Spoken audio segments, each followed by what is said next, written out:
ಕೂಜಂತಂ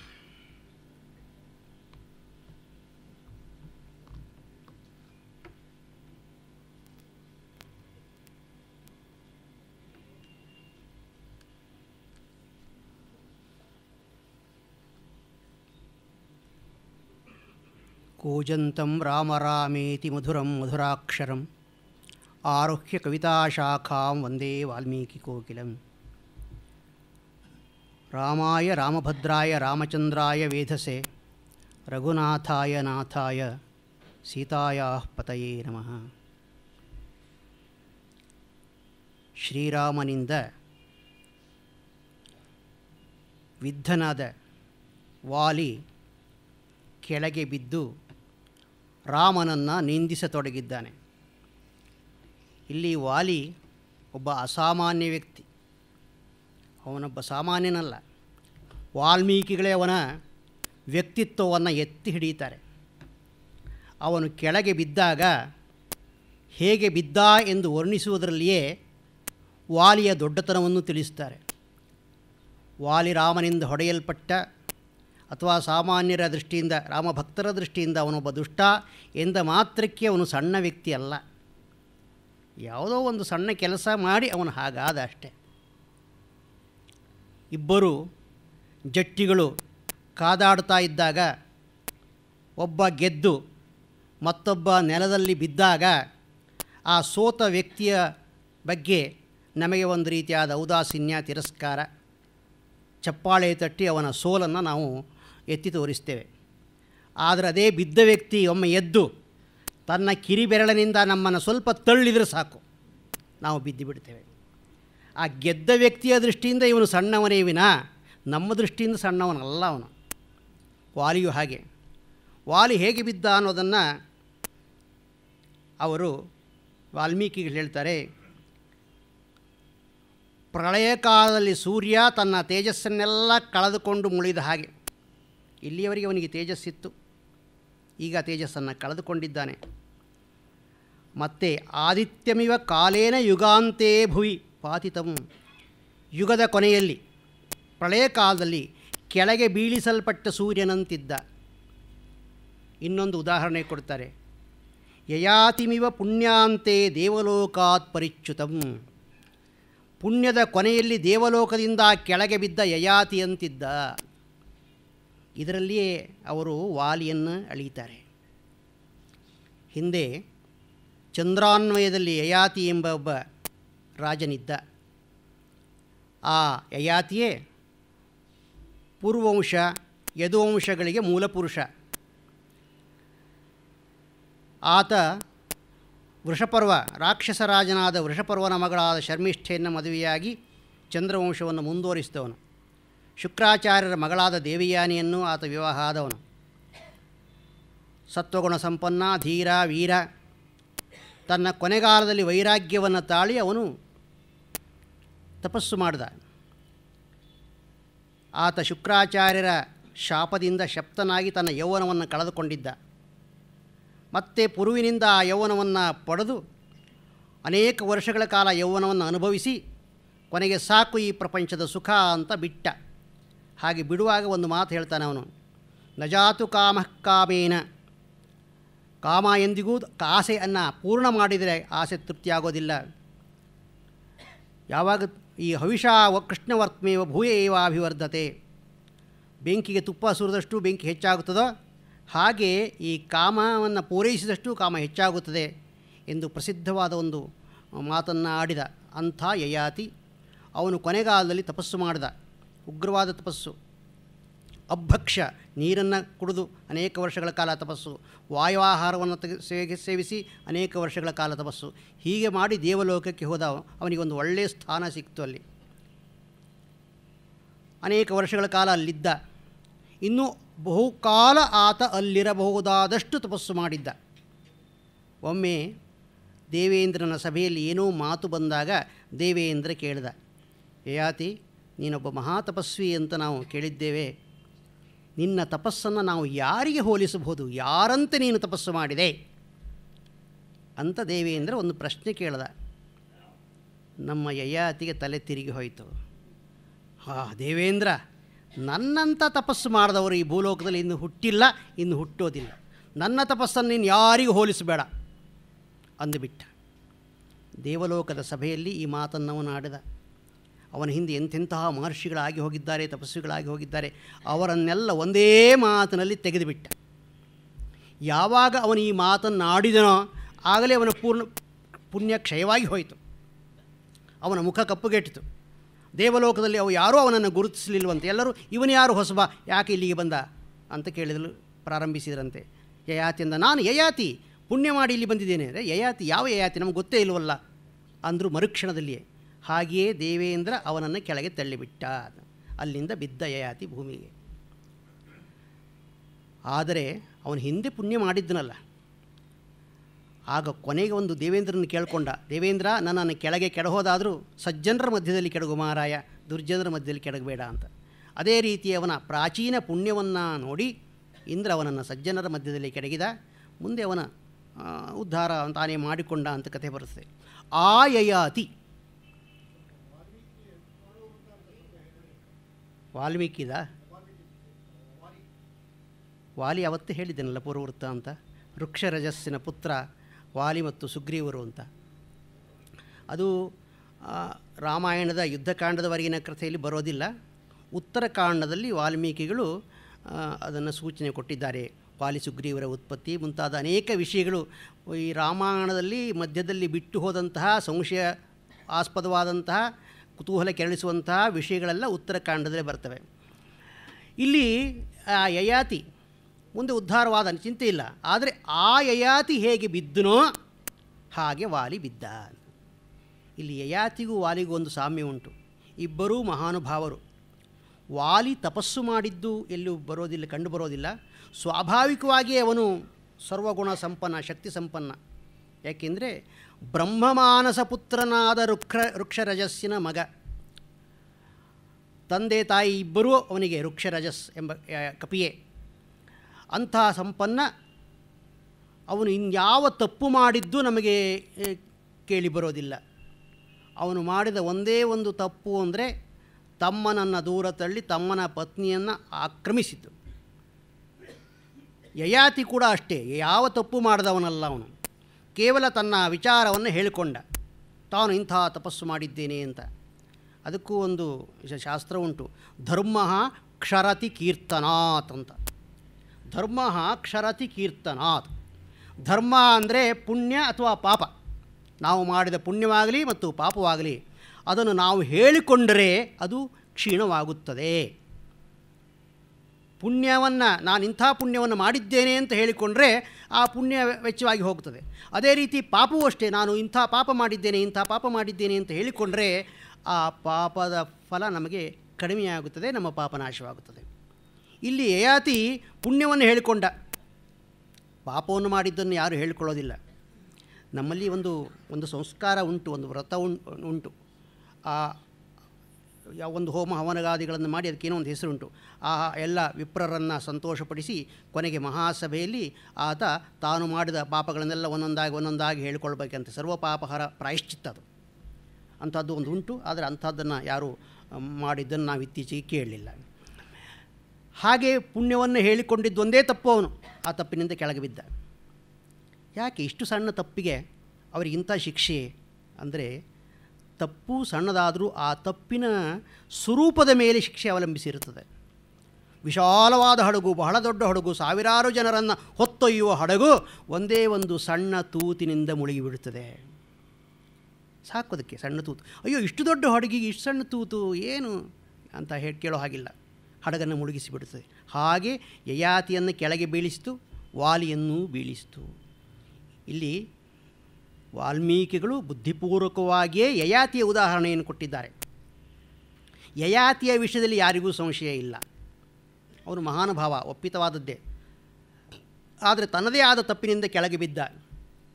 ಹಾಗೆಯೇ ವಾಲಿ ತನ್ನದೇ ಆದ ತಪ್ಪಿನಿಂದ ಇಲ್ಲಿ ಬಿದ್ದ ಅನ್ನೋದನ್ನು ಸೂಚಿಸುವುದಕ್ಕೆ ಯಯಾತಿರಿವ ಧರ್ಮಾತ್ಮ ಪುಣ್ಯಾಂತೆ ದೇವಲೋಕಾತ್ ಪರಿಚ್ಯುತಂ ಕ್ಷೀಣೇ ಪುಣ್ಯೇ ಮರ್ತ್ಯಲೋಕಂ ವಿಶಂತಿ. ನಿಜ, ಪುಣ್ಯ ಮಾಡಿ ದೇವಲೋಕಕ್ಕೆ ಹೋದವರು ಅಲ್ಲೇನೂ ಶಾಶ್ವತವಾಗಿ ಉಳಿಯೋದಿಲ್ಲ. ಗೀತೆಯಲ್ಲಿ ಹೇಳಿದಾಗೆ ಅವರ ಪುಣ್ಯ ಕ್ಷಯವಾದೊಡನೆ ಅವರು ಭೂಲೋಕಕ್ಕೆ ಬರ್ತಾರೆ.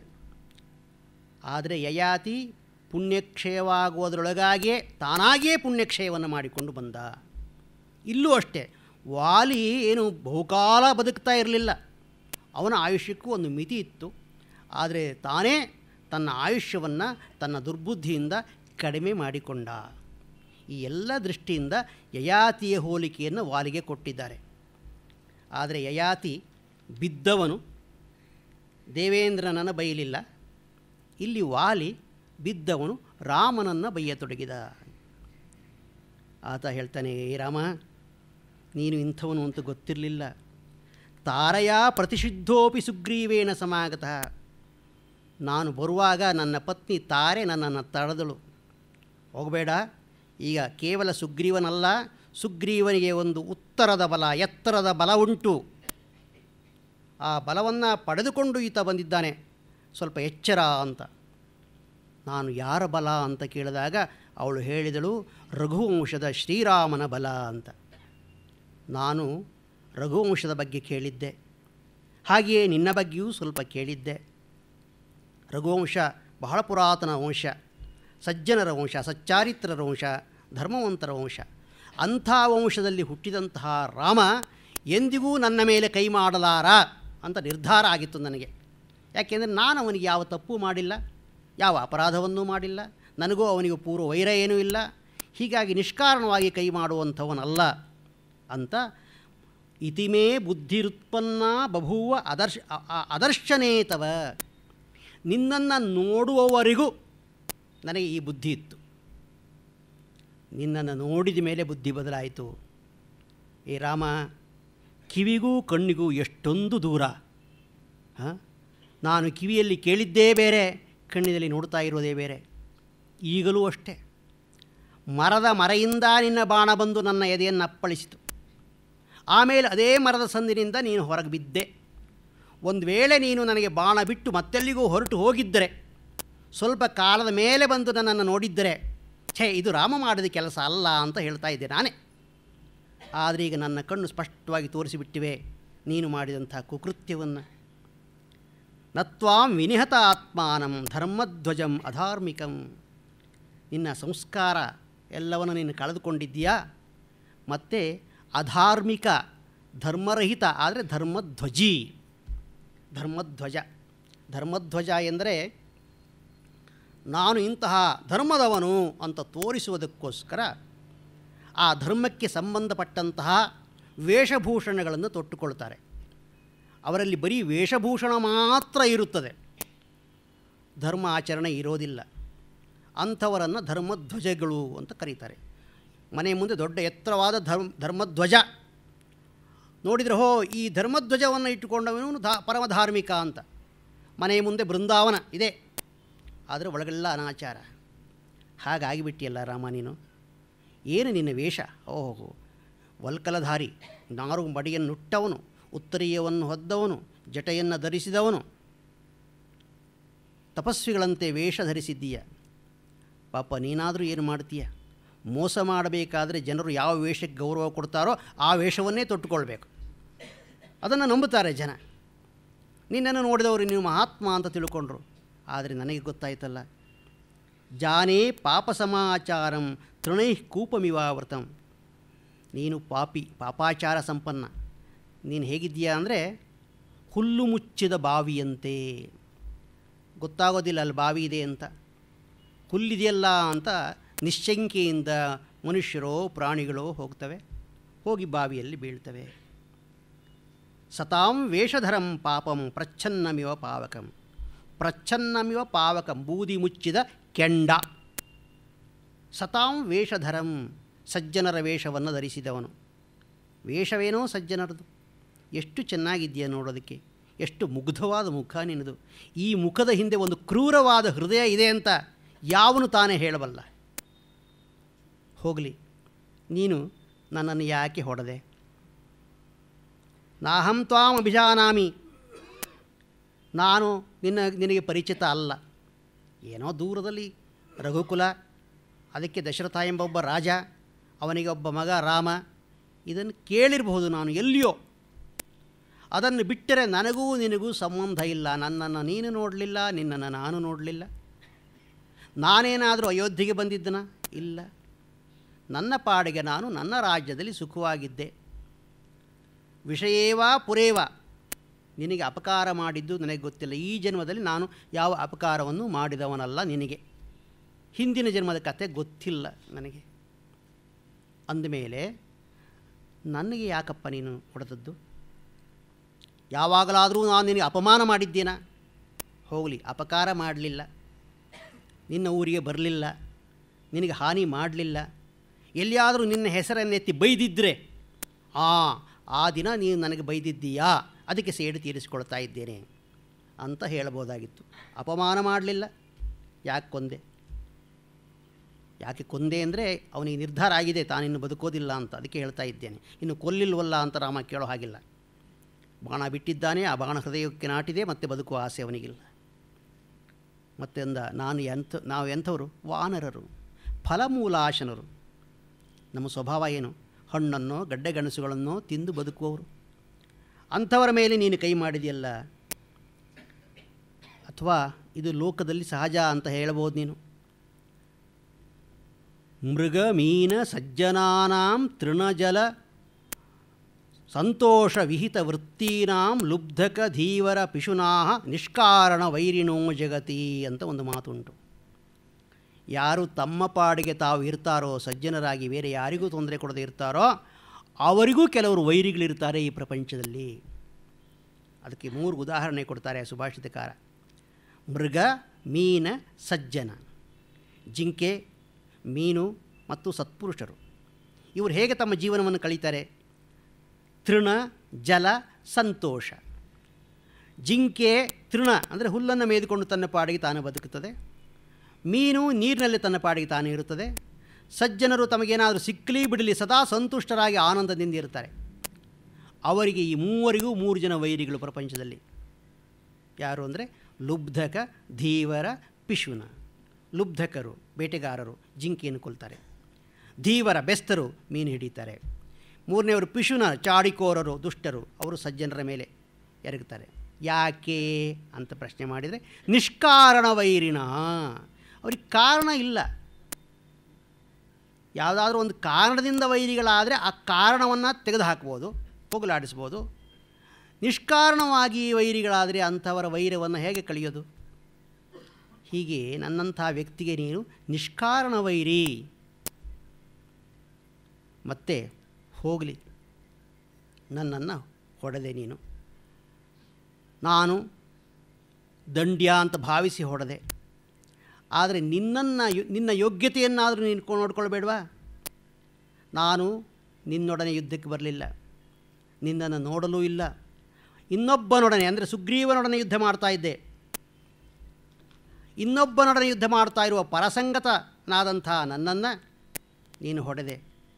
ಪುತ್ರ ನರಾಧಿಪತೇ ಪುತ್ರ ಪ್ರತೀತ ಪ್ರಿಯದರ್ಶನ. ನೀನು ದಶರಥನ ಮಗ. ಓಹೋ, ನಿಮ್ಮಪ್ಪನೂ ಇದೇ ಕೆಲಸ ಮಾಡಿದ್ದ ಅಂತ ಕೇಳಿದ್ದೇನೆ. ಏನು? ಅವನು ಒಬ್ಬ ಋಷಿಕುಮಾರನನ್ನು ದೂರದಲ್ಲಿ ನಿಂತು ಹೊಡೆದಿದ್ದಂತೆ. ಆದರೆ ಅವನು ಹೊಡೆದದ್ದು ಒಂದು ಆಕಸ್ಮಿಕ. ಆ ಆಕಸ್ಮಿಕವಾದಂಥ ಅಪರಾಧವನ್ನು ಅವನು ಒಪ್ಪಿಕೊಂಡ, ಅದಕ್ಕೆ ಪ್ರಾಯಶ್ಚಿತ್ತವನ್ನೂ ಮಾಡ್ದ. ನೀನು ಹೊಡೆದದ್ದು ಆಕಸ್ಮಿಕ ಅಲ್ಲ, ಬುದ್ಧಿಪೂರ್ವಕ. ಇಷ್ಟು ಹೊಡೆದ್ರೂ ನಿನಗೆ ನಾಚಿಕೆ ಆಗಲಿಲ್ಲ, ನನ್ನ ಮುಂದೆ ಬಂದು ನಿಂತಿದ್ದೀಯಾ. ಪ್ರಿಯದರ್ಶನ, ಏನೋ ನಿನ್ನ ಮುಖದ ಮೋಡಿಯಿಂದಾಗಿ ನನ್ನನ್ನು ಮರಳು ಮಾಡಬೇಕು ಅಂತ ಹೊರಟ್ರೆ ಅದು ಸಾಧ್ಯವಿಲ್ಲ. ತಪ್ಪನ್ನು ತಪ್ಪು ಅಂತಲೇ ಹೇಳುವವು ನಾನು. ಲಿಂಗಮಪ್ಯಸ್ಥಿತೇ ರಾಜನ್ ದೃಶ್ಯತೆ ಧರ್ಮ ಸಂಹಿತಂ. ಲಿಂಗಮಪ್ಯಸ್ತಿ, ಚಿಹ್ನೆ, ಧರ್ಮದ ಚಿಹ್ನೆ ಉಂಟು ನಿನಗೆ, ಧರ್ಮದ ವೇಷ ಉಂಟು. ರಾಮ ರಾಜಕುಲೇ ಜಾತಃ, ಏನು ಸಾಮಾನ್ಯ ವ್ಯಕ್ತಿ ಅಲ್ಲ ನೀನು. ರಾಜಕುಲೇ ಜಾತಃ, ನಿನ್ನ ಕುಲವನ್ನಾದರೂ ನೀನು ನೋಡಬಾರ್ದ. ರಾಮ, ದೊಡ್ಡ ಕುಲದಲ್ಲಿ ಹುಟ್ಟುವುದು ಸುಲಭ. ಸುಲಭ ಅಂದರೆ ಅದಕ್ಕೆ ನಮ್ಮ ಪ್ರಯತ್ನ ಏನೂ ಬೇಕಾಗಿರೋದಿಲ್ಲ, ಹುಟ್ಟಿಬಿಡ್ತೇವೆ ದೊಡ್ಡ ಕುಲದಲ್ಲಿ. ಆದರೆ ಆ ದೊಡ್ಡವರ ಮಗನಿಗೆ ತಕ್ಕವನಾಗಿ ಬಾಳುವುದು ಕಷ್ಟ. ಆ ಕೆಲಸ ಮಾಡಬೇಕು. ಅದಿಲ್ಲವಾದರೆ ಇಡೀ ಕುಲ ನಾಶ. ಇಂಥ ಮಕ್ಕಳನ್ನು ಹಿಂದಿನವರು ಕುಲ ತಿಲಕ ಅಂತ ಕರೆದರು. ಕುಲಕ್ಕೆ ತಿಲಕ ಇದ್ದ ಹಾಗೆ, ಅಂದರೆ ಎರಡು ಹುಬ್ಬುಗಳ ಮಧ್ಯದಲ್ಲಿ ತಿಲಕ ಇರುತ್ತದೆ. ಹಾಗೆ ಉತ್ತಮ ಪುತ್ರನಾದರೆ ಅವನು ತನ್ನ ಹಿಂದಿನ 7 ತಲೆಮಾರು ಜನರನ್ನು, ಮುಂದಿನ 7 ತಲೆಮಾರು ಜನರನ್ನು ಆತ ಮೇಲಕ್ಕೆ ತರ್ತಾನೆ. ಅದಕ್ಕೆ ಹಿಂದೆ ಮತ್ತು ಮುಂದಿನ ಸಪ್ತಕದ ಮಧ್ಯದಲ್ಲಿರತಕ್ಕಂಥ ವ್ಯಕ್ತಿ ಕುಲ ತಿಲಕ. ನೀನು ಬರೀ ತಿಲಕ, ಸಣ್ಣ ತಿಲಕ ಆಗಲಿಲ್ಲ, ತಿಲಕ ಮಸಿಯಿಂದ ಮಾಡ್ತಾರೆ, ಅದು ಸ್ವಲ್ಪ ಚಿಕ್ಕದಾಗಿದ್ದರೆ ಅವು ಮುಖಕ್ಕೆ ಶೋಭೆ. ಆದರೆ ಮಸಿ ದೊಡ್ಡದಾಗಿ ಇಡೀ ಮುಖನೇ ನುಂಗಿಬಿಟ್ರೆ ಸ್ವಲ್ಪ ತಿಲಕದಿಂದಲೇ ಇಷ್ಟು ಶೋಭೆ, ಇನ್ನು ದೊಡ್ಡ ತಿಲಕ ಇಟ್ಕೊಂಡ್ರೆ ಇನ್ನೆಷ್ಟು ಶೋಭೆ ಅಂತ ಇಟ್ಟುಕೊಂಡ ಹಾಗಾಯಿತು ನಿನ್ನ ಕತೆ. ನೀನು ವಂಶವನ್ನು ಹಾಳು ಮಾಡಿಬಿಟ್ಟೆ. ಅಭವ್ಯೋ ಭವ್ಯರೂಪೇಣ, ಅಮಂಗಳ ನೀನು ಮಂಗಳಕರವಾದ ರೂಪ ಧರಿಸಿದ್ದೀಯ. ರಾಜನಿಗೆ ಏನೇನು ಗುಣ ಇರಬೇಕು ನಿನಗೆ ಗೊತ್ತಾ? ವಾಲಿಗೆ ತುಂಬ ಸಿಟ್ಟು ಬಂದಿದೆ.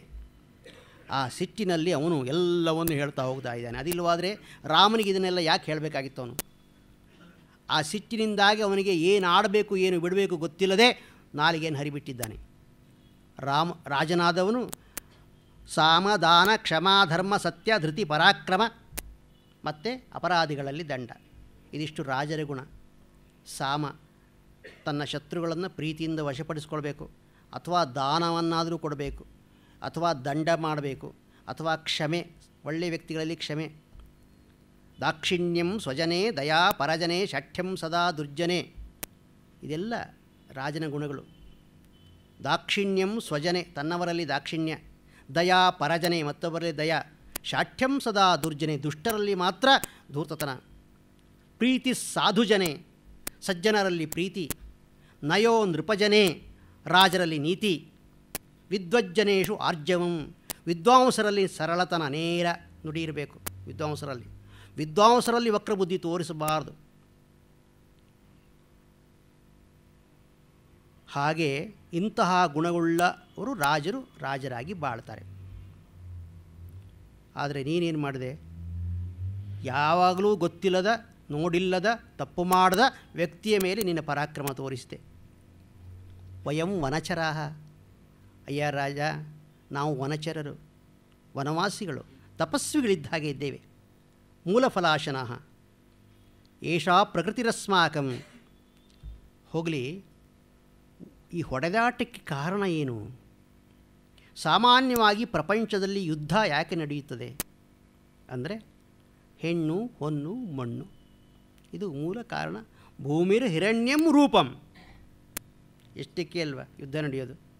ಮುಖ್ಯ ಕಾರಣ ಇಷ್ಟು. ಆಮೇಲೆ ಅದಕ್ಕೆ ಸಂಗತವಾದ ಬೇರೆ ಬೇರೆ ಕಾರಣ ಇರ್ಬೋದು. ನೀನು ನನ್ನನ್ನು ಯಾಕೆ ಹೊಡೆದೆ? ಭೂಮಿ ಬೇಕು ಅಂತಲ್ಲ, ಈ ಕಿಷ್ಕಿಂಧ ನಗರ ನಿನಗೆ ಬೇಕಾಯಿತು. ಇದು ಕಾಡು, ನಿಮ್ಮಂಥ ನಾಗರಿಕರಿಗೆ ಬೇಕಾದ ವಸ್ತು ಇಲ್ಲಿ ಸಿಗೋದಿಲ್ಲ. ಹೋಗಲಿ, ಇಲ್ಲಿರತಕ್ಕಂಥ ಹಣ್ಣು ಗಡ್ಡೆ ಗೆಣಸುಗಳ ಮೇಲೆ ನಿನಗೆ ಆಸೆ ಆಯಿತಾ?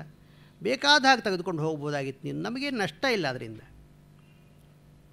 ಅದು ಬೇರೆ ಬೇಡ. ಹಿರಣ್ಯ, ಚಿನ್ನ, ನಮ್ಮಲ್ಲಿ ಅಂಥ ಸಂಪತ್ತಿಲ್ಲ, ಅಯೋಧ್ಯೆಯಲ್ಲಿ ಇರತಕ್ಕ ಸಂಪತ್ತಿಲ್ಲ. ಆದುದರಿಂದ ಹಿರಣ್ಯದ ಮೇಲಿನ ಆಸೆಯಿಂದಾಗಿ ನೀನು ನನ್ನನ್ನು ಹೊಡೆದೆ ಅಂದರೆ ಅದು ಒಪ್ಪತಕ್ಕದ್ದಲ್ಲ. ಇನ್ನು ಮೂರನೇದು ಹೆಣ್ಣು. ಆ ವಿಚಾರವನ್ನು ವಾಲಿ ಹೇಳಲಿಲ್ಲ. ಯಾಕೆ ಹೇಳಲಿಲ್ಲ ಅಂದರೆ ಈ ವಾನರಿಯರನ್ನು ರಾಮ ಇಷ್ಟಪಡ್ತಾನೆ ಅಂತ ಅವನಿಗೆ ಅನ್ನಿಸಲಿಲ್ಲ. ಇದಕ್ಕಾಗಿ ರಾಮ ಯುದ್ಧ ಮಾಡಿದ್ದು ಸುಳ್ಳು. ಅದಕ್ಕೋಸ್ಕರ ಅವನು ಅದನ್ನು ಎತ್ತಿ ಆಡಲೇ ಇಲ್ಲ.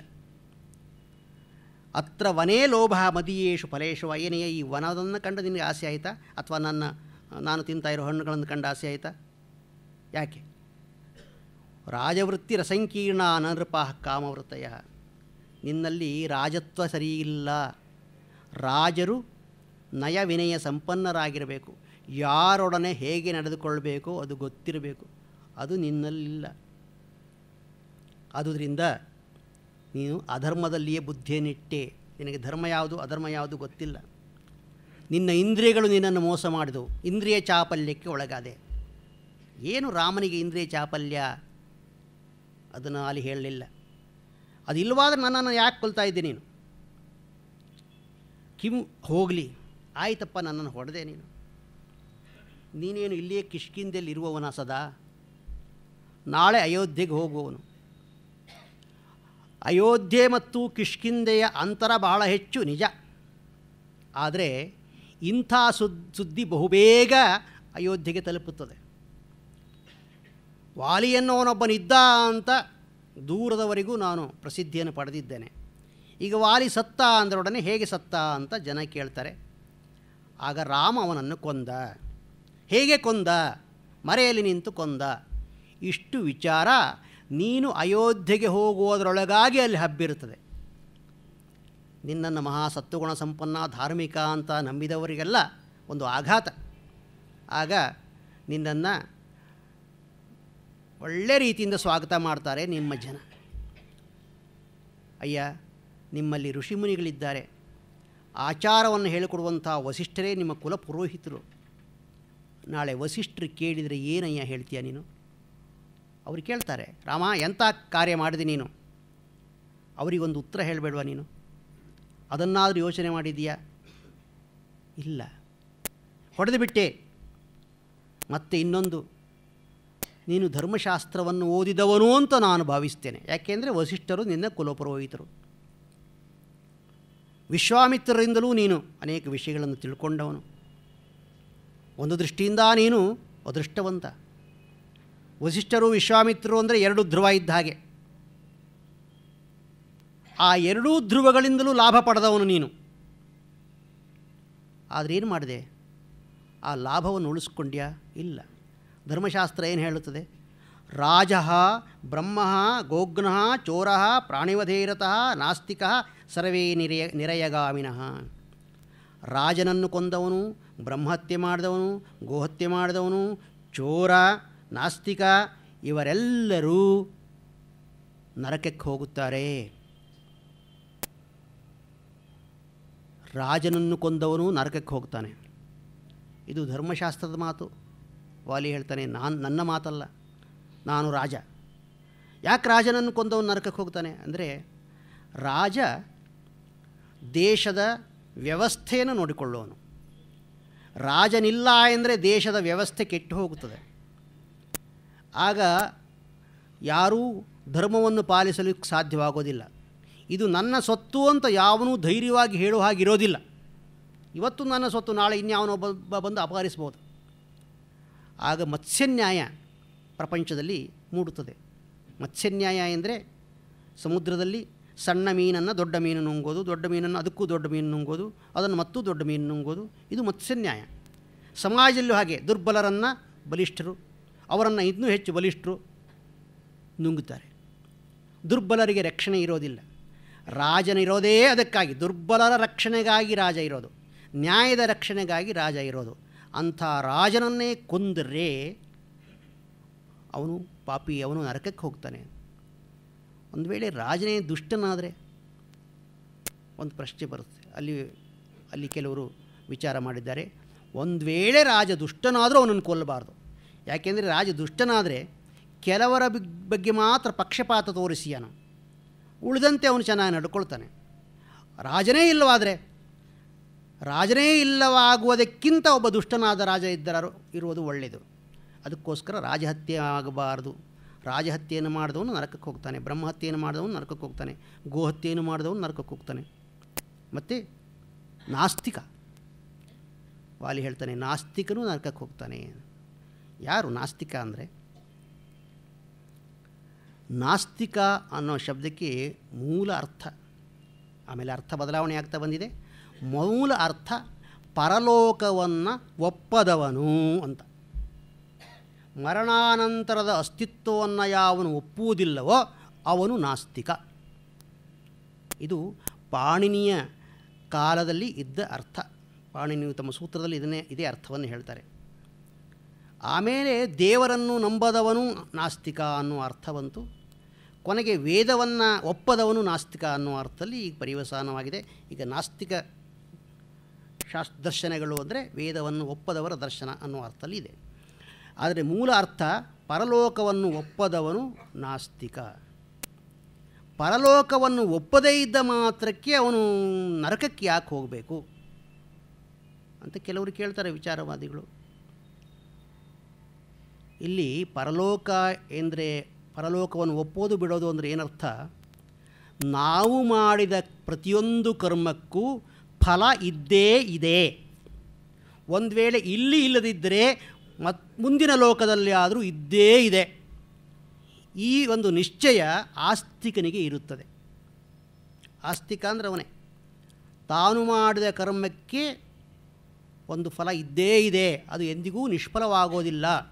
ತಾನು ಒಳ್ಳೆಯ ಕಾರ್ಯವನ್ನು ಮಾಡಿದರೆ ಒಳ್ಳೆಯ ಫಲ, ಕೆಟ್ಟ ಕಾರ್ಯವನ್ನು ಮಾಡಿದರೆ ಕೆಟ್ಟ ಫಲ.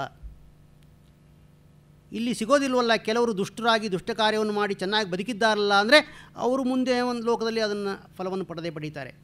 ಇದನ್ನು ಯಾವನು ದೃಢವಾಗಿ ನಂಬಿರುತ್ತಾನೋ, ಅಂದರೆ ಪರಲೋಕವನ್ನು ನಂಬಿರುತ್ತಾನೋ ಅವನು ಆಸ್ತಿಕ. ಪರಲೋಕವನ್ನು ನಂಬದವನು ಇಲ್ಲಪ್ಪ, ಮುಂದೆ ಪರಲೋಕವೂ ಇಲ್ಲ, ಮುಂದಿನ ಫಲವೂ ಇಲ್ಲ, ಭಸ್ಮೀಭೂತಸ್ಯ ದೇಹಸ್ಯ ಪುನರಾಗಮನಂ ಕುತಃ. ಒಂದು ಸಾರಿ ದೇಹ ಭಸ್ಮೀಭೂತವಾದ ಮೇಲೆ ಮತ್ತೆ ಅದೆಲ್ಲಿ ಬರುತ್ತದೆ ಅಂತ ಹೇಳ್ತಕ್ಕವನು ನಾಸ್ತಿಕ. ಆಯಿತು, ನಾಸ್ತಿಕನು ನರಕಕ್ಕೆ ಯಾಕೆ ಹೋಗ್ತಾನೆ ಅಂದರೆ, ನಾಸ್ತಿಕನಾದುದರಿಂದ ಅವನಿಗೆ ಪಾಪ ಭೀತಿ ಇಲ್ಲ. ಕೆಟ್ಟ ಕೆಲಸವನ್ನು ಮಾಡಬಾರದು ಅಂತ ಯಾರೂ ಅವನನ್ನು ವಿಧಿಸೋದಿಲ್ಲ. ಇಲ್ಲ, ರಾಜ ಇದ್ದಾನಲ್ಲ, ಕೆಟ್ಟ ಕೆಲಸ ಮಾಡಿದರೆ ಶಿಕ್ಷೆ ಕೊಡ್ತಾನಲ್ಲ ಅಂದರೆ, ಕೆಟ್ಟ ಕೆಲಸ ಮಾಡಿ ತೋರಿಸ್ಕೊಂಡ್ರಲ್ವೇ ಶಿಕ್ಷೆ. ಕೆಟ್ಟ ಕೆಲಸವನ್ನು ಮಾಡಿ ಜೀರ್ಣಿಸ್ಕೊಳ್ಳೋ ಹಾಗಿದ್ರೆ ನಾವು ಆಗ ಶಿಕ್ಷೆ ಎಲ್ಲಿಂದ? ನಮ್ಮ ಕಾನೂನಿನಲ್ಲಿ ತಪ್ಪು ಮಾಡಿದವರಿಗೆ ಶಿಕ್ಷೆ ಅಂತ ಇದೆ, ಎಲ್ಲ ಕಾನೂನು ಗ್ರಂಥಗಳಲ್ಲೂ ಇರುತ್ತದೆ. ಆದರೆ ನಿಜಕ್ಕೂ ತಪ್ಪು ಮಾಡಿದವರಿಗೆ ಶಿಕ್ಷೆ ಅಲ್ಲ. ಅಲ್ಲಿ ಹೇಳದೆ ಬಿಟ್ಟ ಒಂದೆರಡು ಪದ ಇದೆ, ಬಿಟ್ವೀನ್ ದ ಲೈನ್ಸ್. ಅದು ನಾವು ಅರ್ಥ ಮಾಡ್ಕೋಬೋದು. ಏನು? ಯಾವುದೇ ದೇಶದ ಕಾನೂನು ನೋಡಿ, ಇಂಥ ತಪ್ಪಿನವನಿಗೆ ಇಂಥ ಶಿಕ್ಷೆ, ಇಂಥ ತಪ್ಪು ಮಾಡಿದವನಿಗೆ ಇಂಥ ಶಿಕ್ಷೆ ಅಲ್ಲ. ತಪ್ಪು ಮಾಡಿದವನಿಗೆ ಶಿಕ್ಷೆ ಅಲ್ಲ, ತಪ್ಪು ಮಾಡಿ ಸಾಕ್ಷಿ ಸಹಿತ ಸಿಕ್ಕಿಬಿದ್ದವನಿಗೆ ಶಿಕ್ಷೆ ಅಂತ ಬರೆದು ತಿದ್ದುಪಡಿ ಮಾಡ್ಕೋಬೇಕು ನಾವು. ವಾಸ್ತವಿಕವಾಗಿ ಆಗೋದೇ ಹೀಗೆ. ಯಾವುದೇ ಸಾಕ್ಷಿಯೂ ಇಲ್ಲದೆ ನಾವು ಸಿಕ್ಕಿ ಬೀಳದೇ ಇದ್ದರೆ ನಾವೇನಾದರೂ ಮಾಡ್ಬೋದಲ್ಲ. ಇದು ಯಾರಿಗೆ ಬರುತ್ತದೆ? ನಾಸ್ತಿಕನಿಗೆ. ಆಸ್ತಿಕನಿಗೆ ಹಾಗಲ್ಲ. ಒಂದು ವೇಳೆ ನಾನು ಇಲ್ಲಿ ಶಿಕ್ಷೆ ತಪ್ಪಿಸಿಕೊಂಡರೂ ಮತ್ತೊಂದು ಕಡೆ ಶಿಕ್ಷೆ ಇದೆ, ಆದುದರಿಂದ ನಾನು ಕೆಟ್ಟ ಕೆಲಸ ಮಾಡಬಾರ್ದು ಅಂತ ಅವನು ಮಾಡೋದಿಲ್ಲ. ನಾಸ್ತಿಕನಿಗೆ ಈ ನಿಶ್ಚಯ ಇರೋದಿಲ್ಲ. ಸದ್ಯ ನಾನು ಜೀರ್ಣಿಸಿಕೊಳ್ಳುವ ಯಾವ ಕೆಲಸವನ್ನಾದರೂ ಮಾಡಬಹುದು. ಎಷ್ಟು ಉಣ್ಣಬೇಕು ಅಂದರೆ ನಮಗೆ ಜೀರ್ಣವಾಗುವಷ್ಟು ಊಟ ಮಾಡಬೇಕು. ನಾವು ಎಷ್ಟು ತಪ್ಪು ಮಾಡಬಹುದು ಅಂದರೆ ಜೀರ್ಣಿಸಿಕೊಳ್ಳುವಷ್ಟು ತಪ್ಪು ಮಾಡಬಹುದು. ಅವನು ನಿರ್ಧಾರ. ಋಣಂಕೃತ್ವ ಘೃತಂ ಪಿಬೇತ್, ಸಾಲ ಮಾಡಿ ಆದರೂ ತುಪ್ಪ ತಿನ್ನು, ಅವನು ನಿರ್ಧಾರ ಮಾಡ್ತಾನೆ. ಅವನು ಸಾಲ ಮಾಡೋದು ಒಳ್ಳೆಯದು ಅವನ ಥಿಯರಿ ಪ್ರಕಾರ. ಯಾಕೆಂದರೆ ಈ ಸಾಲ ಕೊಟ್ಟವರಿದ್ದಾರಲ್ಲ, ಅವರು ದೇವ್ರ ಹತ್ರ ದಿವಸ ಪ್ರಾರ್ಥನೆ ಮಾಡ್ತಾ ಇರ್ತಾರಂತೆ, ಅಪ್ಪ ಇವನು ಇನ್ನೂ 4 ಕಾಲ ಬದುಕಲಿ, ನಮ್ಮ ಸಾಲ ತೀರಿಸಲಿ ಅಂತ. ಆ ದೃಷ್ಟಿಯಿಂದ ಅವ್ರು ಏನಾದರೂ ಒಳ್ಳೆಯದಾದೀತು ಅಂತ. ಹೀಗೆ ಇಂತಹ ಒಬ್ಬ ನಾಸ್ತಿಕ ಅವನು ನರಕಕ್ಕೆ ಹೋಗದೆ ಇನ್ನೆಲ್ಲಿ ಹೋದಾನು? ಆದುದರಿಂದ ರಾಜನನ್ನು ಕೊಂದವನು, ಬ್ರಹ್ಮಹತ್ಯೆ ಮಾಡಿದವನು, ಗೋಹತ್ಯೆ ಮಾಡಿದವನು, ನಾಸ್ತಿಕ, ಇವರೆಲ್ಲ ನರಕಕ್ಕೆ ಹೋಗ್ತಾರೆ. ರಾಮ, ನಾನು ರಾಜ, ನೀನು ರಾಜನನ್ನು ಕೊಂದಿದ್ದೀಯಾ, ಧರ್ಮಕ್ಕೆ ವಿರುದ್ಧವಾಗಿ ನಡ್ಕೊಂಡಿದ್ದೀಯಾ, ನಿನಗೆ ನರಕವೇ ಗತಿ. ಮತ್ತೆ ನೀನು ನನ್ನನ್ನು ಯಾಕೆ ಕೊಲ್ಲೋಕ್ಕೆ ಸಾಧ್ಯ? ಮಾಂಸಕ್ಕಾಗಿ ಜನರು ಪ್ರಾಣಿವಧೆಯನ್ನು ಮಾಡ್ತಾರೆ. ಮಾಂಸಾಪೇಕ್ಷೆಯಿಂದ.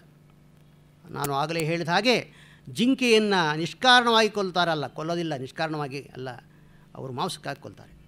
ಹಾಗೆಯೇ ನೀನು ನನ್ನನ್ನು ಮಾಂಸಕ್ಕಾಗಿ ಕೊಂದೆ ಅಂತ ಇಟ್ಕೊಳ್ಳೋದಾದರೆ ಅದೂ ಧರ್ಮಶಾಸ್ತ್ರಕ್ಕೆ ವಿರುದ್ಧ. ಯಾಕೆ? ನಿಮ್ಮ ಧರ್ಮಶಾಸ್ತ್ರ ಏನು ಹೇಳುತ್ತದೆ ನೋಡಿ. ವಾಲಿ ಇಲ್ಲಿ ಸಾಕಷ್ಟು ಧರ್ಮಶಾಸ್ತ್ರ ತಿಳ್ಕೊಂಡವನೇ ಅವನು. ತಿಳ್ಕೊಂಡು ಅಪರಾಧ ಮಾಡಿದವನು. ಏನು ಹೇಳುತ್ತದೆ ಧರ್ಮಶಾಸ್ತ್ರ? ಪಂಚನಖಾ ಭಕ್ಷಾ ಬ್ರಹ್ಮಕ್ಷತ್ರೇಣ ರಾಘವ ಶಲ್ಯಕಶಾವಿಧೋ ಗೋಧಾ ಶಶಃ ಕೂರ್ಮಶ್ಚ ಪಂಚಮಃ. ಈ ಶ್ಲೋಕವನ್ನು ನಮ್ಮ ಅನೇಕ ಶಾಸ್ತ್ರಗ್ರಂಥಗಳಲ್ಲಿ ಪದೇ ಪದೇ ವಿಚಾರಕ್ಕೆ ಎತ್ತಿಕೊಳ್ತಾರೆ. ಇದು ಪರಿಸಂಖ್ಯಾವಿಧಿ ಅಂತ ಒಂದು ಕಲ್ಪನೆಯಲ್ಲಿ ಅದಕ್ಕೆ ಇದು ಉದಾಹರಣೆ. ವೇದ ಮಾನವನ ಕರ್ತವ್ಯ ಅಕರ್ತವ್ಯಗಳನ್ನು ಬೋಧಿಸ್ತದೆ. ಹಾಗೆ ಬೋಧಿಸೋದನ್ನು ಇದನ್ನು ಮಾಡು, ಇದನ್ನು ಮಾಡಬೇಡ ಅಂತ ಹೇಳೋದನ್ನು ವಿಧಿ ಅಂತ ಕರೀತಾರೆ. ಆ ವಿಧಿಯಲ್ಲಿ 3 ವಿಧ: ಅಪೂರ್ವ ವಿಧಿ, ನಿಯಮ ವಿಧಿ, ಪರಿಸಂಖ್ಯಾವಿಧಿ ಅಂತ. ಅಪೂರ್ವ ವಿಧಿ ಅಂದರೆ ನಮಗೆ ಬೇರೆ ಯಾವ ಪ್ರಮಾಣದಿಂದಲೂ ತಿಳಿದು ಬರದ ವಿಷಯವನ್ನು ವೇದ ಹೇಳಿದಾಗ ಅದನ್ನು ಅಪೂರ್ವ ವಿಧಿ ಅಂತ ಕರಿತೇವೆ. ಉದಾಹರಣೆಗೆ ಒಂದು ಯಜ್ಞವು ಹೋಮವು ಯಾವುದೋ ಒಂದು ಕಾರ್ಯವನ್ನು ನಾವು ಮಾಡೋದಕ್ಕೆ ಹೊರಟಾಗ ಅಲ್ಲಿ ಮೊದಲು ಏನು ಹೇಳ್ತಾರೆ, ಈ ಮಂತ್ರದಿಂದ ಈ ಸಮಿಧಗಳನ್ನು ಪ್ರೋಕ್ಷಣೆ ಮಾಡಿ ಅಂತ. ಯಾಕೆ ಪ್ರೋಕ್ಷಣೆ ಮಾಡಬೇಕು ನಮಗೆ ಗೊತ್ತಿಲ್ಲ. ಅದನ್ನು ಪ್ರೋಕ್ಷಣೆ ಮಾಡಿದ್ರಿಂದ ಏನು ಉಪಯೋಗ ಗೊತ್ತಿಲ್ಲ ನಮಗೆ, ಅಥವಾ ನಮಗೇನಾದರೂ ಅಲ್ಲಿ ದೃಷ್ಟವಾದ ಪ್ರಯೋಜನ ಕಂಡು ಬಂದಿಲ್ಲ. ವೇದ ಹೇಳುತ್ತದೆ ಇದನ್ನು ಪ್ರೋಕ್ಷಣೆ ಮಾಡಿ, ಅದು ಒಂದು ಸಂಸ್ಕಾರ ಆಗುತ್ತದೆ ಅಂತ ಅದರ ಅರ್ಥ. ಇದು ಬೇರೆ ಯಾವ ಪ್ರಮಾಣದಿಂದಲೂ ಗೊತ್ತಾಗದ ವಿಷಯವಾದುದರಿಂದ ಇದನ್ನು ಅಪೂರ್ವ ವಿಧಿ ಅಂತ ಕರೀತಾರೆ. ಎರಡನೆಯದು ನಿಯಮ ವಿಧಿ ಅಂತ. ನಿಯಮ ವಿಧಿ ಅಂದರೆ ಒಂದು ಕಾರ್ಯವನ್ನು ಮಾಡುವುದಕ್ಕೆ 2-3 ಮಾರ್ಗಗಳಿರುವಾಗ ಇದೇ ಮಾರ್ಗದಿಂದಲೇ ನೀವು ಮಾಡಿರಿ ಅಂತ ಅದು ಹೇಳಿದರೆ ಅದನ್ನು ನಿಯಮ ವಿಧಿ ಅಂತ ಕರೆಯೋದು. ಪುರೋಡಾಶ ಎನ್ನುವ ಒಂದು ದ್ರವ್ಯ ಬೇಕು ಯಾಗಕ್ಕೆ. ಆ ಪುರೋಡಾಶ ಅನ್ನೋ ಅಕ್ಕಿಯ ಹಿಟ್ಟಿನಿಂದ ಮಾಡೋದು. ಅಕ್ಕಿಯ ಹಿಟ್ಟು ಆಗಬೇಕಾದ್ರೆ ಅಕ್ಕಿ ಬೇಕು. ಅಕ್ಕಿ ಬೇಕಾದರೆ ಭತ್ತವನ್ನು ಬಿಡಿಸಿ ಅಕ್ಕಿ ಮಾಡಬೇಕು. ಭತ್ತವನ್ನು ಅಕ್ಕಿ ಮಾಡೋದಕ್ಕೆ 2-3 ವಿಧಾನಗಳಿವೆ. ಕುಟ್ಟಿ ಅಕ್ಕಿ ಮಾಡ್ಬೋದು, ಉಗುರಿನಿಂದ ಬಿಡಿಸಿ ಮಾಡ್ಬೋದು, ಕಲ್ಲಿನಿಂದ ಅರೆದು ಮಾಡ್ಬೋದು, ಏನಾದರೂ ಮಾಡ್ಬೋದು. ಆಗ ಶ್ರುತಿ ಹೇಳುತ್ತದೆ ಕುಟ್ಟಿಯೇ ಅಕ್ಕಿ ಮಾಡಿ, ಭತ್ತವನ್ನು ಕುಟ್ಟಿ ಅಕ್ಕಿ ಮಾಡಿ, ಹೇಗಾದರೂ ಅಕ್ಕಿ ಮಾಡೋದಿಲ್ಲ, ಕುಟ್ಟಿಯೇ ಅಕ್ಕಿ ಮಾಡಿ. ಇದು ಒಂದು ನಿಯಮ, ಇದಕ್ಕೆ ನಿಯಮವಿಧಿ ಅಂತ ಹೆಸರು. ಮತ್ತೊಂದು ಪರಿಸಂಖ್ಯಾವಿಧಿ. ಪರಿಸಂಖ್ಯಾವಿಧಿ ಅಂದರೆ ಇಂಥ ಕಾರ್ಯವನ್ನು ಮಾಡಿ ಅಂತ ಹೇಳೋದ್ರ ಜೊತೆಗೆ ಬೇರೆದನ್ನು ಮಾಡಬೇಡಿ ಅನ್ನೋದನ್ನು ಅದರ ಅರ್ಥ ಇರುತ್ತದೆ. ಆ ಪರಿಸಂಖ್ಯಾವಿಧಿಯಲ್ಲಿ ಈ ಶ್ಲೋಕವನ್ನು ಉದಾಹರಣೆಯಾಗಿ ಕೊಡ್ತಾರೆ. ಈ ಶ್ಲೋಕದ ಸರಿಯಾದ ಅರ್ಥ ಇಷ್ಟೇ: 5 ಉಗುರುಗಳುಳ್ಳ ಪ್ರಾಣಿಗಳಲ್ಲಿ ಈ 5 ಭಕ್ಷಿಸಬೇಕು. ಮಾಂಸಾಹಾರಿಗಳಿಗೆ ಹೇಳಿದ ವಿಚಾರ ಇದು. ವಾಲಿ ರಾಘವ ಪಂಚನಖಾಹ ಭಕ್ಷ್ಯಾಹ. ಪಂಚನಖಾಹ 5 ಉಗುರುಗಳುಳ್ಳ ಪ್ರಾಣಿಗಳಲ್ಲಿ ಈ 5 ಮಾತ್ರ ಭಕ್ಷ್ಯಾಹ ತಿನ್ನಬೇಕು. ಯಾವುದು? ಮುಳ್ಳು ಹಂದಿ, ಕಾಡು ಹಂದಿ, ಉಡ, ಮೊಲ, ಆಮೆ. ಈ 5 ಮಾತ್ರ ತಿನ್ನೋದಕ್ಕೆ ಪರ್ಮಿಷನ್. ಅಂದರೆ 5 ತಿನ್ನಬೇಕು ಅಂತಲ್ಲ, ಈ 5 ಬಿಟ್ಟು ಬೇರೆ ಯಾವುದನ್ನು ತಿನ್ನಬಾರ್ದು ಅಂತ. ವೇದದಲ್ಲಿ 5 ತಿನ್ನಬೇಕು ಅಂದ್ಬಿಟ್ರೆ ತಿನ್ನಲೇಬೇಕು ಪ್ರತಿಯೊಬ್ಬರು ಅಂತ ಅರ್ಥ ಆಗಿಬಿಡ್ತದೆ. ಅದಕ್ಕೋಸ್ಕರ 5 ತಿನ್ನಬೇಕು ಅನ್ನೋದ್ರಲ್ಲಿ ಇಲ್ಲಿ ತಾತ್ಪರ್ಯ ಇಲ್ಲ.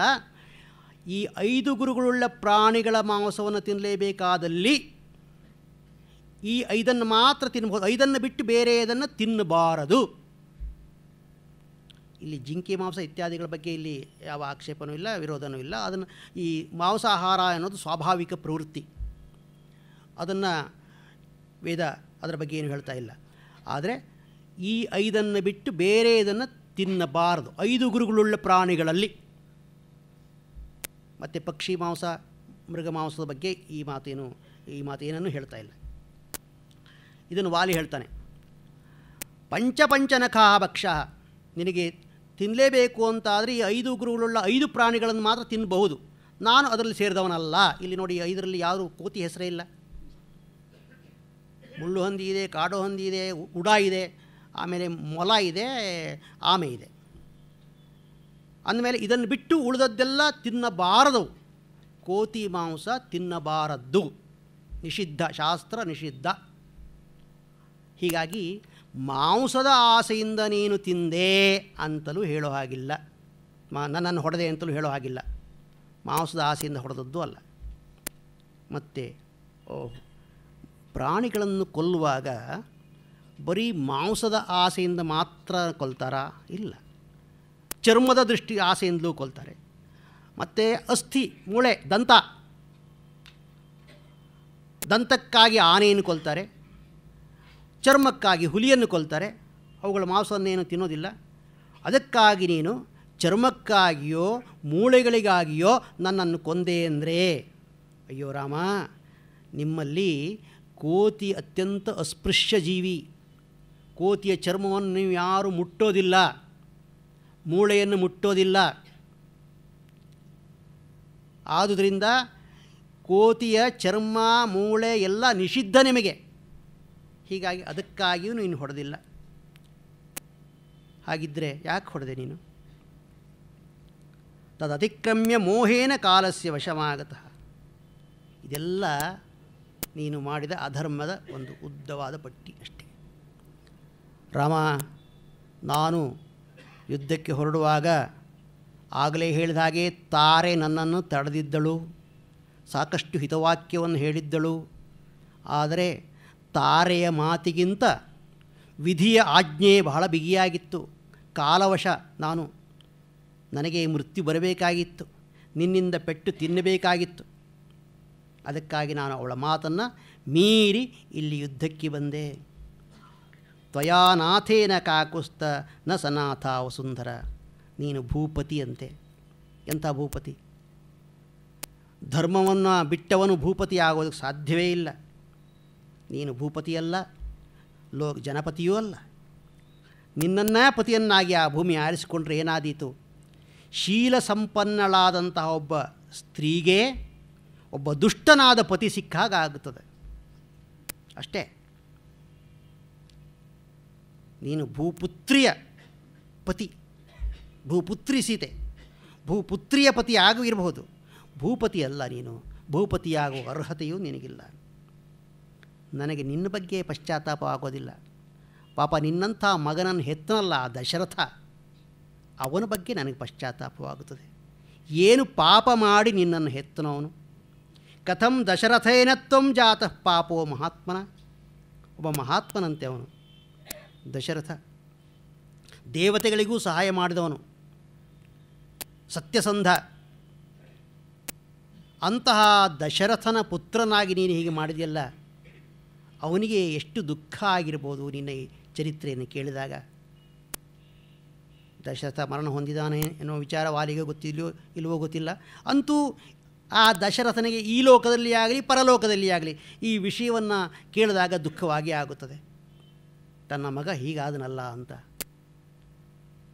ರಾಮ, ನಿನ್ನ ಆ ತಂದೆಗೆ ಎಂಥ ಒಂದು ಉಪಕಾರ ಮಾಡಿದೆ ನೀನು, ಸೇವೆಯನ್ನು ಮಾಡಿದೆ.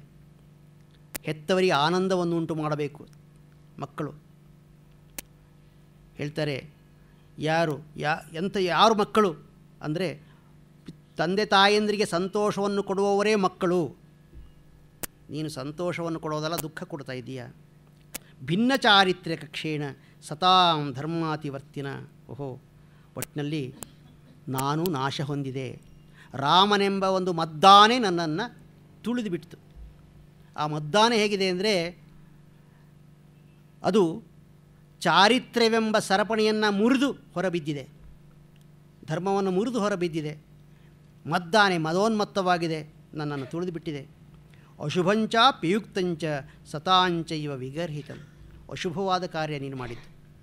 ಮತ್ತು ಸಜ್ಜನರು ದೂಷಣೆ ಮಾಡುವಂತಹ ಕೆಲಸ ನೀನು ಮಾಡಿದೆಯಲ್ಲ.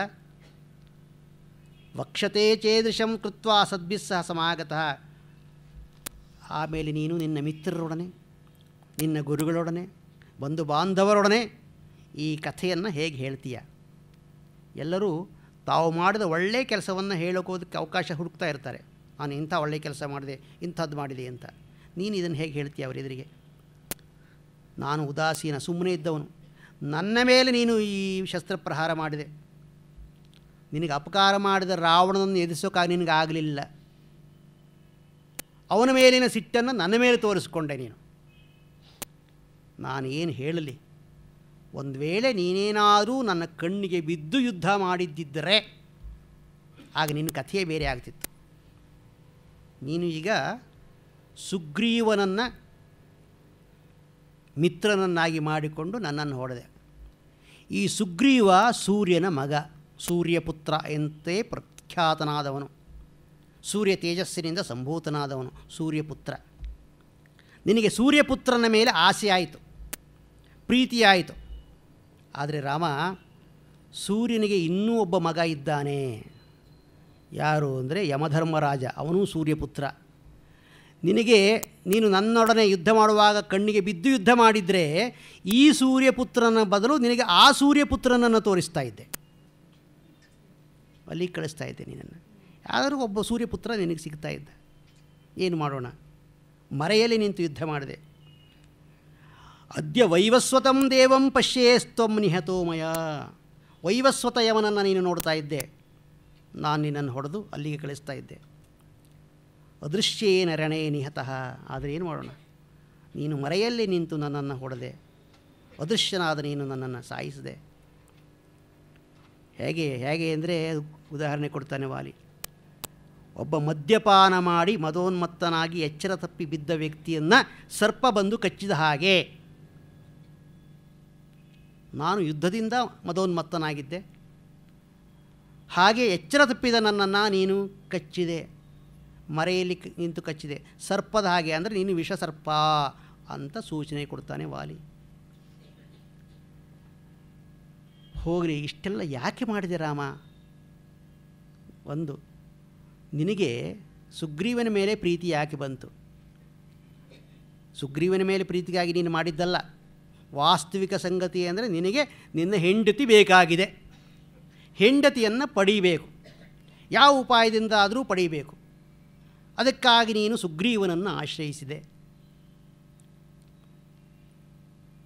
ಆದುದರಿಂದಲೇ ನಾನು ಹೇಳ್ತೇನೆ, ನಿನಗೆ ರಾಜನೀತಿಯೂ ಗೊತ್ತಿಲ್ಲ, ನೀನು ಒಬ್ಬ ಮೂರ್ಖ.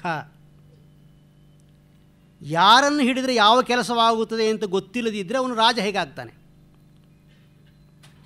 ಒಂದು ಮರವನ್ನು ಕಡಿಯುವುದಕ್ಕೆ ಕೊಡಲಿಯನ್ನು ತೆಗೆದುಕೊಳ್ಳಬೇಕಲ್ಲದೆ ಮುದುಕರು ಊರಿಕೊಂಡು ಹೋಗ್ತಾ ಇರುವಂಥ ಕೋಲನ್ನು ತೆಗೆದುಕೊಂಡ್ರೆ ಮರವನ್ನು ಕಡಿಯೋದಕ್ಕಾಗುತ್ತದ? ಕೇವಲ ಹೆಂಡತಿಯ ಮೇಲಿನ ಆಸೆಯಿಂದ, ಹೆಂಡತಿ ದೊರಕಿಯಾಳು ಎನ್ನುವ ಆಸೆಯಿಂದ ನೀನು ಸುಗ್ರೀವನನ್ನು ಹಿಡಿದೆ, ನನ್ನನ್ನು ಹೊಡೆದೆ. ಇಲ್ಲೇ ಮಾಡಿದ್ದು ತಪ್ಪು. ನೀನು ಮೊದಲೇ ನನ್ನ ಹತ್ರ ಬರಬೇಕಿತ್ತು. ಮಾಮೇವ ಯದಿ ಪೂರ್ವಂ ತ್ವಮೇತದರ್ಥಂ ಅಚೋದಯ. ನನ್ನ ಹತ್ರ ಬಂದು, ವಾಲಿ ನನಗೆ ಇಂಥ ಒಂದು ಕಾರ್ಯ ಆಗಬೇಕು ಅಂತ ಹೇಳಿದರೆ ನಾನೇ ನಿನ್ನ ಸೀತೆಯನ್ನು ಹುಡುಕಿ ಕೊಡ್ತಾ ಇದ್ದೆ, ಸೀತೆಯನ್ನು ನಿನ್ನ ಬಳಿ ತರ್ತಾ ಇದ್ದೆ. ಇಷ್ಟೇ ಅಲ್ಲ, ನಿನಗೆ ಅಪಕಾರ ಮಾಡಿದ ವಾಲಿಯ ಕುತ್ತಿಗೆಗೆ ಹಗ್ಗವನ್ನು ಬಿಗಿದು ದರದರನ ಎಳೆದುಕೊಂಡು ಬಂದು ನಿನ್ನ ಕಾಲಿಗೆ ಕೆಡಕ್ತಾ ಇದ್ದೆ. ಮುಂದೆ ನೀನು ಅವನನ್ನು ಬದುಕಿಸ್ತೀಯೋ ಕೊಲ್ತೀಯೋ ನಿನಗೆ ಸೇರಿತ್ತು. ಒಟ್ಟಿನಲ್ಲಿ ರಾವಣನನ್ನು ನಿನ್ನ ಹತ್ರ ತರ್ತಾ ಇದ್ದೆ, ಹಿಂದೆ ತರ್ತಾ ಇದ್ದೆ, ನಾಳೆ ಅಲ್ಲ, ಒಂದು ದಿನದಲ್ಲಿ ಆ ಕೆಲಸ ಮಾಡ್ತಾ ಇದ್ದೆ. ಹೀಗಿರುವಾಗ ನನ್ನಂಥ ಪರಾಕ್ರಮಿಯನ್ನು, ವಾಲಿಯನ್ನು ನಿಗ್ರಹಿಸಬಲ್ಲಂಥ ಶಕ್ತಿಯುಳ್ಳ ನನ್ನನ್ನು ಬಿಟ್ಟು ಈ ಹೇಳಿ ಸುಗ್ರೀವನನ್ನು ಹಿಡಿದು ಏನನ್ನು ನೀನು ಸಾಧಿಸಿದೆ? ಏನೂ ಇಲ್ಲ, ನನ್ನನ್ನು ಹೊಡೆದೆ ಅಷ್ಟೇ. ಅಪಮಾನ ಬಂತು, ಅಪಕೀರ್ತಿ ಬಂತು. ನನಗೆ ನನ್ನ ಪ್ರಾಣ ಹೋಯಿತು, ನಿನಗೆ ನಿನ್ನ ಮಾನ ಹೋಯಿತು. ಈ ಪ್ರಾಣ ಎಂದಾದರೂ ಹೋಗೋದೇ, ನನಗೆ ಗೊತ್ತಿದೆ, ಬಹಳ ಕಾಲ ಉಳಿಯುವಂತಹದ್ದೇನಲ್ಲ. ಅಂತಹ ಪ್ರಾಣ ನನಗೆ ಹೋದದ್ದಕ್ಕೆ ನನಗೆ ಪಶ್ಚಾತ್ತಾಪ ಇಲ್ಲ, ದುಃಖ ಇಲ್ಲ. ಆದರೆ ನಿನಗೆ ಮಾನ ಹೋಯ್ತಲ್ಲ, ಮಾನ ಹೋದದ್ದು ತಿರುಗಿ ಬರೋದಿಲ್ಲ. ಆದರೆ ವಿವೇಕಿಗಳಿಗೆ ಪ್ರಾಣಕ್ಕಿಂತ ಮಾನ ಹೆಚ್ಚಿನದು. ಮಾನಧನರು ಉತ್ತಮರು, ಮತ್ತು ಪ್ರಾಣಧನರು ಮಧ್ಯಮರು. ಉತ್ತಮ ಮಾನಮಿಚ್ಛಂತಿ ಧನಮಿಚ್ಛಂತಿ ಮಧ್ಯಮಾಃ, ಅಥವಾ ಪ್ರಾಣಮಿಚ್ಛಂತಿ ಮಧ್ಯಮಾಃ, ಅಧಮಾಃ ಧನಮಿಚ್ಛಂತಿ. ಉತ್ತಮರು ಮಾನವನ್ನು ಬಯಸ್ತಾರೆ, ಮಧ್ಯಮರಾದವರು ಧನವನ್ನು ಪ್ರಾಣವನ್ನು ಬಯಸ್ತಾರೆ.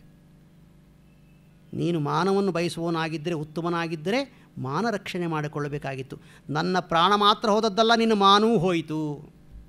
ಮಾನ ಹೋದ ಮೇಲೆ ಮತ್ತೆ ಇನ್ನು ಪ್ರಾಣ ಇಟ್ಕೊಂಡು ಏನೆಯ ಪ್ರಯೋಜನ? ಆ ದೃಷ್ಟಿಯಿಂದ ನಾನೇ ವಾಸಿ. ಮಾನವನ್ನು ಕಳೆದುಕೊಳ್ಳದೇ ಪ್ರಾಣ ಕಳೆದುಕೊಳ್ತಾ ಇದ್ದೇನೆ, ನೀನೀಗ ಮಾನ ಕಳೆದುಕೊಂಡು ಪ್ರಾಣವನ್ನು ಕಳೆದುಕೊಳ್ತೀಯ. ಇಷ್ಟು ಹೇಳಿದ ವಾಲಿಯಿಂದ, ನೋಡು, ನಾನು ಹೇಳುವಷ್ಟು ಹೇಳಿದ್ದೇನೆ ನಿನಗೆ. ನೀನು ಧರ್ಮ ಬಿಟ್ಟು ಕೆಲಸ ಮಾಡಿದ್ದೀಯ, ರಾಜನೀತಿಯನ್ನು ಬಿಟ್ಟು ಕೆಲಸ ಮಾಡಿದ್ದೀಯ. ಅಂದರೆ ಧರ್ಮಶಾಸ್ತ್ರದ ಪ್ರಕಾರ, ಅರ್ಥಶಾಸ್ತ್ರದ ಪ್ರಕಾರ. ಅರ್ಥಶಾಸ್ತ್ರ ಅಂದರೆ ರಾಜನೀತಿ ಶಾಸ್ತ್ರ. ಈ ಧರ್ಮ ಅರ್ಥ ಎರಡೂ ವಿಷಯದಲ್ಲಿಯೂ ನೀನು ಅಪರಾಧಿ, ಅಜ್ಞಾನಿ, ಅಧರ್ಮಿ, ಮೂರ್ಖ. ಇದಕ್ಕೆ ನಿಂದೇನಾದರೂ ಉತ್ತರ ಹೇಳೋದಿದೆಯಾ, ಅಥವಾ ಹಾಗೆ ಹೊರಟು ಹೋಗ್ತೀಯಾ ನೀನು ಅಂದ ವಾಲಿ. ಕ್ಷಮಂ ಚೇದ್ಭವತಾ ಪ್ರಾಪ್ತಂ ಉತ್ತರಂ ಸಾಧು ಚಿಂತ್ಯತಾಂ. ಉತ್ತರವನ್ನು ಹೇಳು ಅಂತ ಹೇಳಲಿಲ್ಲ ವಾಲಿ, ಉತ್ತರಂ ಸಾಧು ಚಿಂತ್ಯತಾಂ. ಉತ್ತರವನ್ನು ಯೋಚನೆ ಮಾಡು. ಯಾಕೆಂದರೆ ಇದು ತಕ್ಷಣ ಹೇಳುವಂಥ ಉತ್ತರ ಅಲ್ಲ. ಮನೆಗೆ ಹೋಗಿ ಯೋಚನೆ ಮಾಡಿ ಎಲ್ಲ ನಿರ್ಧಾರ ಮಾಡಿಕೊಂಡು ಮಂತ್ರಿಗಳನ್ನು ಕೇಳಿ, ವಸಿಷ್ಠರನ್ನು ಕೇಳಿ ಉತ್ತರ ಹೇಳಬೇಕಾದ ವಿಷಯ ಇದು. ಯೋಚನೆ ಮಾಡು, ನೀನಾದರೂ ಒಂದು ಉತ್ತರ ಕಂಡುಕೋ ಅಂದ ವಾಲಿ. ಇತ್ಯೇವ ಮುಕ್ತ್ವಾ ಪರಿಶುಷ್ಕ ವಕ್ತ್ರಃ ಶರಾಭಿಘಾತಾದ್ ವ್ಯಥಿತೋ ಮಹಾತ್ಮ. ಹೀಗೆ ಹೇಳಿದ ವಾಲಿ ಬಾಯಿ ಒಣಗಿ ಹೋಯಿತು. ಯಾಕೆಂದರೆ ರಾಮನ ಬಾಣದ ಪೆಟ್ಟಿನಿಂದ ಶರೀರಕ್ಕೆ ಸಾಕಷ್ಟು ಆಘಾತ ಆಗಿತ್ತು ಅವನಿಗೆ. ಆದರೂ ಸಿಟ್ಟಿನಿಂದ ಅವನು ಇಷ್ಟು ಮಾತಾಡ್ದ. ಕೊನೆಗೆ ಏನಯ್ಯ ಉತ್ತರಕ್ಕೆ, ಈ ನನ್ನ ಪ್ರಶ್ನೆಗೆ ನಿನ್ನಲ್ಲಿ ಉತ್ತರ ಉಂಟಾ ಅಥವಾ ಬರೀ ಉತ್ತರದಿಂದ ಬಂದವನ ಅಷ್ಟೇ ನೀನು ಅನ್ನುವ ಒಂದು ಅರ್ಥಗರ್ಭಿತವಾದ ಮಾತನ್ನಾಡಿ ತೂಷ್ಟೀಂ ಬಭೂವ ಅಮರರಾಜಸೂನು, ಇಂದ್ರಪುತ್ರ ವಾಲಿ ಸುಮ್ಮನಾಗಿಬಿಟ್ಟ. ಈ ಮಾತುಗಳ ಬಗ್ಗೆ ವಾಲ್ಮೀಕಿಗಳು ಹೇಳ್ತಾರೆ, ವಾಕ್ಯಂ ಧರ್ಮಾರ್ಥ ಸಹಿತಂ ಹಿತಂ ಪರುಷಂ ವಾಲಿನಾ ರಾಮ ನಿಹತೇನ ವಿಚೇತಸ. ವಾಲಿಯ ಇಂದ್ರಿಯಗಳು ವ್ಯಾಕುಲಗೊಂಡಿದ್ದವು, ಅವನು ಆಯಾಸಗೊಂಡಿದ್ದ. ಕಠಿಣವಾದ ಕ್ರೂರವಾದ ಮಾತುಗಳನ್ನು ಆಡಿದ ರಾಮನಿಗೆ. ಅದರ ಜೊತೆಗೆ ಚುಚ್ಚು ಮಾತುಗಳನ್ನೂ ಆಡಿದ. ಅವನು ಎಲ್ಲ ಮಾತನ್ನು ನೇರವಾಗಿ ಆಡಿದ್ದಲ್ಲ, ಕೆಲವು ಚುಚ್ಚು ಮಾತುಗಳನ್ನು ಆಡಿದ. ಕಲ್ಲುಗಳನ್ನು ಕಂಬಳಿಯಲ್ಲಿ ಸುತ್ತಿ ರಾಮನಿಗೆ ಹೊಡೆದ. ಪೆಟ್ಟಾಗಬೇಕು, ಗಾಯ ಆಗಬಾರ್ದು. ಅವನ ಮಟ್ಟಿಗೆ, ವಾಲಿಯ ಮಟ್ಟಿಗೆ ತಾನು ಯೋಗ್ಯವಾದ ಮಾತನ್ನು ಆಡಿದ್ದೇನೆ ಅಂದುಕೊಂಡ. ಧರ್ಮಾರ್ಥ ಸಹಿತಂ, ಅವನ ಮಾತಿನಲ್ಲಿ ಧರ್ಮದ ಪ್ರಸ್ತಾಪ ಇತ್ತು. ಅರ್ಥಶಾಸ್ತ್ರ ಅಂದರೆ ನೀತಿಶಾಸ್ತ್ರದ ಪ್ರಸ್ತಾಪವೂ ಇತ್ತು. ಧರ್ಮ ನೀತಿ ರಾಜನೀತಿ ಎರಡನ್ನೂ ಇಟ್ಟುಕೊಂಡು ಅವನು ಮಾತನಾಡಿದ್ದ. ಧರ್ಮದ ದೃಷ್ಟಿಯಿಂದ ನೋಡಿದರೂ ರಾಮ ಮಾಡಿದ್ದು ಅಪರಾಧ, ರಾಜನೀತಿಯ ದೃಷ್ಟಿಯಿಂದ ನೋಡಿದರೂ ರಾಮ ಮಾಡಿದ್ದು ಅಪರಾಧ. ದಡ್ಡತನ, ಅಪರಾಧ ಅನ್ನೋದಕ್ಕಿಂತ ದಡ್ಡತನ ಅದು. ಇಷ್ಟನ್ನು ಹೇಳಿ ಸುಮ್ಮನಾದ. ಅವನನ್ನು ವಾಲ್ಮೀಕಿ ಹೇಳ್ತಾರೆ, ಈಗ ಹೇಗಿದ್ದ ಅಂದರೆ ನಿಷ್ಪ್ರಭಮಿವ ಆದಿತ್ಯಂ, ತನ್ನ ಪ್ರಭೆಯನ್ನು ಪ್ರಕಾಶವನ್ನೆಲ್ಲ ಕಳೆದುಕೊಂಡ ಅಸ್ತಂಗತನಾಗುತ್ತಿರುವ ಆದಿತ್ಯನಂತೆ ಇದ್ದ, ಸೂರ್ಯನಂತೆ ಇದ್ದ. ಅವನಲ್ಲಿ ಈಗ ಪ್ರಕಾಶ ಇರಲಿಲ್ಲ. ಮುಕ್ತತೋಯಮಿವ ಅಂಬುದಂ, ತನ್ನಲ್ಲಿರುವ ನೀರನ್ನೆಲ್ಲ ಭೂಮಿ ಮೇಲೆ ಚೆಲ್ಲಿದ ತುಂಬ ತೆಳ್ಳಗೆ ಬೆಳ್ಳಗೆ ಆದಂತಹ ಮೋಡದಂತಿದ್ದ ವಾಲಿ. ಹರಿಶ್ರೇಷ್ಠ ಉಪಶಾಂತಮಿವ ಅನಲಂ, ಆರಿದ ಬೆಂಕಿಯಂತೆ. ಹಾಗಿರುವ ವಾಲಿಯನ್ನು ಕುರಿತು ರಾಮ ಮಾತನಾಡಿದ. ರಾಮನ ಮಾತು ಹೇಗೆ? ಧರ್ಮಾರ್ಥ ಗುಣ ಸಂಪನ್ನಂ. ವಾಲಿಯ ಮಾತಿನಲ್ಲಿ ಧರ್ಮ ಮತ್ತು ಅರ್ಥದ ಪ್ರಸ್ತಾಪ ಇತ್ತು. ರಾಮನ ಮಾತಿನಲ್ಲಿ ಧರ್ಮ ಮತ್ತು ಅರ್ಥಕ್ಕೆ ಅನುಗುಣವಾದಂತಹ ವಿಷಯಗಳಿದ್ದವು. ಧರ್ಮಾರ್ಥ ಗುಣ ಸಂಪನ್ನಂ. ಹರೀಶ್ವರಂ ಅನುತ್ತಮಂ, ಕಪೀಶ್ವರ, ಶ್ರೇಷ್ಠನಾದ ಕಪೀಶ್ವರ. ಮತ್ತು ವಾಲ್ಮೀಕಿಗಳು ಪದೇ ಪದೇ ಹೇಳ್ತಾರೆ, ಅವನು ಶ್ರೇಷ್ಠನೇ. ಏನೋ ಒಂದು ಸಣ್ಣ ತಪ್ಪು ಮಾಡಿದ, ಅದು ಅವನನ್ನು ಕೆಳಗಿಳಿಸಿತು ಅಷ್ಟೆ.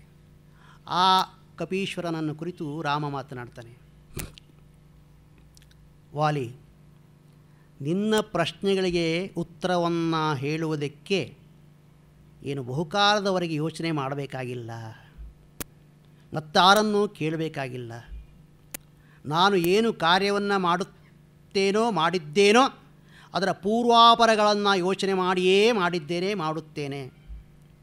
ಮತ್ತು ನನ್ನ ಕಾರ್ಯವನ್ನು ಸಮರ್ಥಿಸಿಕೊಳ್ಳುವುದಕ್ಕೆ ನಾನು ಹೆಚ್ಚು ಪ್ರಯತ್ನ ಮಾಡಬೇಕಾಗಿಲ್ಲ. ಯಾಕೆಂದರೆ ಯಾವಾಗಲೂ ಉತ್ತಮ ಪಕ್ಷವನ್ನು, ಸತ್ಯ ಪಕ್ಷವನ್ನು ಸಮರ್ಥನೆ ಮಾಡೋದಕ್ಕೆ ಹೆಚ್ಚು ಪ್ರಯತ್ನ ಬೇಡ. ಅಸತ್ಯ ಪಕ್ಷವನ್ನು ಸಮರ್ಥನೆ ಮಾಡೋದಕ್ಕೆ ಬಹಳ ಪ್ರಯತ್ನ ಬೇಕು. ಸೂರ್ಯನು ಪೂರ್ವದಲ್ಲಿ ಹುಟ್ಟುತ್ತಾನೆ ಎನ್ನುವುದನ್ನು ಸಮರ್ಥಿಸೋದಕ್ಕೆ ಒಂದೆರಡು ಮಾತು ಸಾಕು. ಸೂರ್ಯ ಪಶ್ಚಿಮದಲ್ಲಿ ಹುಟ್ಟುತ್ತಾನೆ ಅಂತ ಸಮರ್ಥಿಸೋದಕ್ಕೆ ಬೆಳಗಿನಿಂದ ಸಾಯಂಕಾಲ ತನಕನೂ ವಾದ ಮಾಡಬೇಕಾದೀತು. ನೀನು ಬಹಳ ದೊಡ್ಡ ವಾದ ಮಾಡಿದೆ, ನಾನು ಅನ್ಯಾಯ ಮಾಡಿದ್ದೇನೆ, ಅಧರ್ಮ ಮಾಡಿದ್ದೇನೆ ಅಂತ. ಆದರೆ ನಾನು ಮಾಡಿದ್ದು ಸರಿ ಎನ್ನುವುದನ್ನು ನಿನಗೆ ಮನದಟ್ಟು ಮಾಡುತ್ತೇನೆ. ಹಾಗೆ ಮನದಟ್ಟು ಮಾಡುವ ಸಾಮರ್ಥ್ಯ ನನ್ನಲ್ಲಿ ಇಲ್ಲದೇ ಇದ್ದಿದ್ದರೆ ನಾನು ಮರದ ಮರೆಯಿಂದ ಹಾಗೆಯೇ ತೆರಳುತ್ತಿದ್ದೆ. ನಿನ್ನನ್ನು ಹೊಡೆದು ಪುನಃ ನಿನ್ನ ಎದುರಿಗೆ ಬಂದು ನಿಲ್ಲುತ್ತಿರಲಿಲ್ಲ. ಮತ್ತು ನೀನು ಆಡುವ ಮಾತುಗಳನ್ನೆಲ್ಲ ಇಷ್ಟು ಶಾಂತ ಚಿತ್ತದಿಂದ ಕೇಳ್ತಾ ಇರಲಿಲ್ಲ. ನಾನೀಗ ನಿನ್ನ ಎಲ್ಲ ಮಾತುಗಳನ್ನು ಕೇಳಿದ್ದೇನೆ, ಗ್ರಹಿಸಿದ್ದೇನೆ. ನಿನ್ನ ಕೋಪ ನನಗೆ ಅರ್ಥವಾಗ್ತದೆ. ಸಹಜ ಅದು ಒಂದ ರಾಮ. ಯಾಕೆಂದರೆ ವಾಲಿ ಇದುವರೆಗೂ ಯಾರಿಂದಲೂ ಪೆಟ್ಟು ತಿಂದವನಲ್ಲ, ಅಪಮಾನಿತನಾದವನಲ್ಲ, ಸೋಲನ್ನು ಕಂಡರಿಯದವನೇ ಅಲ್ಲ, ಅರಿಯದವನು ಆತ ಕೊಂಡವನೇ ಅಲ್ಲ. ಅಂತಹ ವಾಲಿಗೆ ಇದು ಮೊಟ್ಟ ಮೊದಲು ಬಿದ್ದಂಥ ಆಘಾತ. ಅದಕ್ಕಾಗಿ ಅವನಿಗೆ ಉಗ್ರ ಕೋಪ ಬಂತು. ಆ ಕೋಪದಿಂದ ರಾಮನನ್ನು ಬೈದ. ಸಹಜ ಅದು. ಅದಕ್ಕಾಗಿ ರಾಮ ಕೋಪಗೊಳ್ಳಲಿಲ್ಲ. ರಾಮ ಸಾಮಾನ್ಯವಾಗಿ ಕೋಪಗೊಳ್ಳುವವನೇ ಅಲ್ಲ. ಯಾಕೆಂದರೆ ಕೋಪ ಎನ್ನುವುದು ನಮಗೆ ಬರಬಾರ್ದು, ನಮ್ಮ ಶತ್ರುಗಳಿಗೆ ಬರಬೇಕಂತೆ. ಯಾಕೆಂದರೆ ಕೋಪ ಬಂದವನು ಯಾವಾಗಲೂ ತಪ್ಪು ಕೆಲಸ ಮಾಡ್ತಾನೆ. ಸಿಟ್ಟು ಬಂದವನು ಬಾವಿಗೆ ಹಾರ್ತಾನೆ, ಆಮೇಲೆ 10 ಸಿಟ್ಟು ಬಂದರೂ ಹೊತ್ತೋದಕ್ಕಾಗೋದಿಲ್ಲ ಅವನಿಗೆ. ಹೀಗಾಗಿ ನಮಗೆ ಅನುಕೂಲವಾಗಬೇಕು ಅಂದರೆ ನಮ್ಮ ಶತ್ರುಗಳಿಗೆ ಸಿಟ್ಟು ಬರಬೇಕು. ಸಿಟ್ಟು ಬಂದು ಅವರು ಅನರ್ಥ ಮಾಡಿಕೊಳ್ಬೇಕು. ನಾವು ಕೋಪಿಸಿಕೊಳ್ಳಬಾರದು. ರಾಮ ಸದಾ ಹಸನ್ಮುಖಿ. ವಾಲಿಯೊಡನೆ ಮಾತನಾಡುವಾಗಲೂ ಆತ ನಗುನಗುತ್ತಾ ಮಾತನಾಡಿದಂತೆ. ರಾಮನ ಗುಣವನ್ನು ಹೇಳುವಾಗ ವಾಲ್ಮೀಕಿಗಳು ಹಿಂದೆ ಹೇಳಿದ್ದಾರೆ, ಸ್ಮಿತಪೂರ್ವಾಭಿಭಾಷಿಣಂ.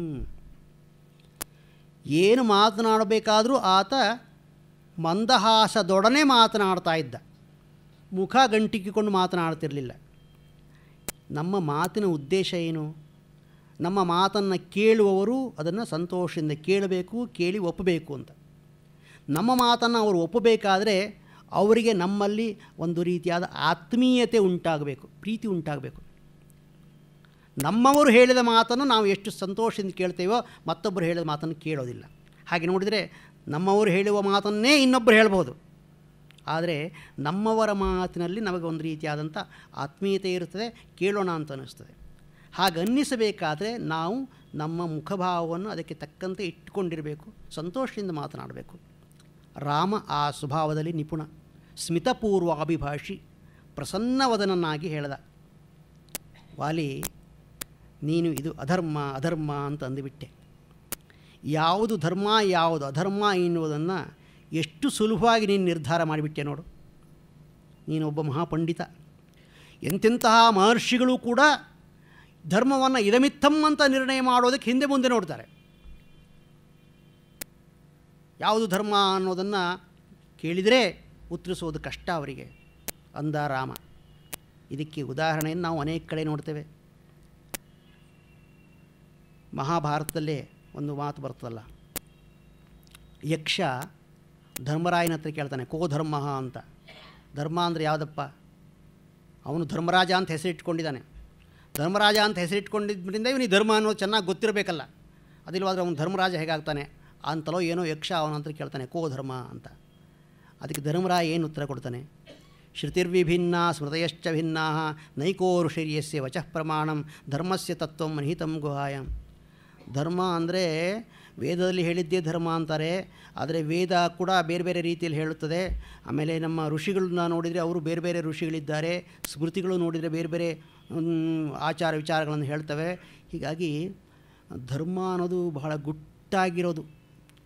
ಧರ್ಮಸ್ಯ ತತ್ವಂ ನಿಹಿತಂ ಗುಹಾಯಂ. ಯಾವುದು ಧರ್ಮ ಅನ್ನೋದು ಅಷ್ಟು ಸುಲಭವಾಗಿ ಹೇಳೋಕೆ ಬರೋದಿಲ್ಲ ಅಂತ ಹೇಳಿಬಿಟ್ಟು ಕೊನೆಗೊಂದು ಮಾತಾಡ್ತಾನೆ, ಮಹಾಜನೋ ಏನ ಗತ ಸಪಂತಹ. ದೊಡ್ಡವರು ಯಾವ ದಾರಿಯಲ್ಲಿ ನಡೆದ್ರೋ ಅದೇ ಧರ್ಮ ಅಷ್ಟೇ. ಯಕ್ಷ ಪ್ರಶ್ನೆಯಲ್ಲಿ ಬರುತ್ತದೆ. ಆ ಯಕ್ಷ ಪರವಾಗಿಲ್ಲಪ್ಪ ಸರಿಯಾದ ಉತ್ತರ ಹೇಳಿದೀಯಾ ಅಂತ ಅದಕ್ಕೆ ಫುಲ್ ಮಾರ್ಕ್ಸ್ ಕೊಟ್ಬಿಟ್ಟಂತೆ ಅವನಿಗೆ. ಆದರೆ ನಮಗೂ ಕೂಡ ನಮಗೆ ತೃಪ್ತಿ ಆಗೋದಿಲ್ಲ.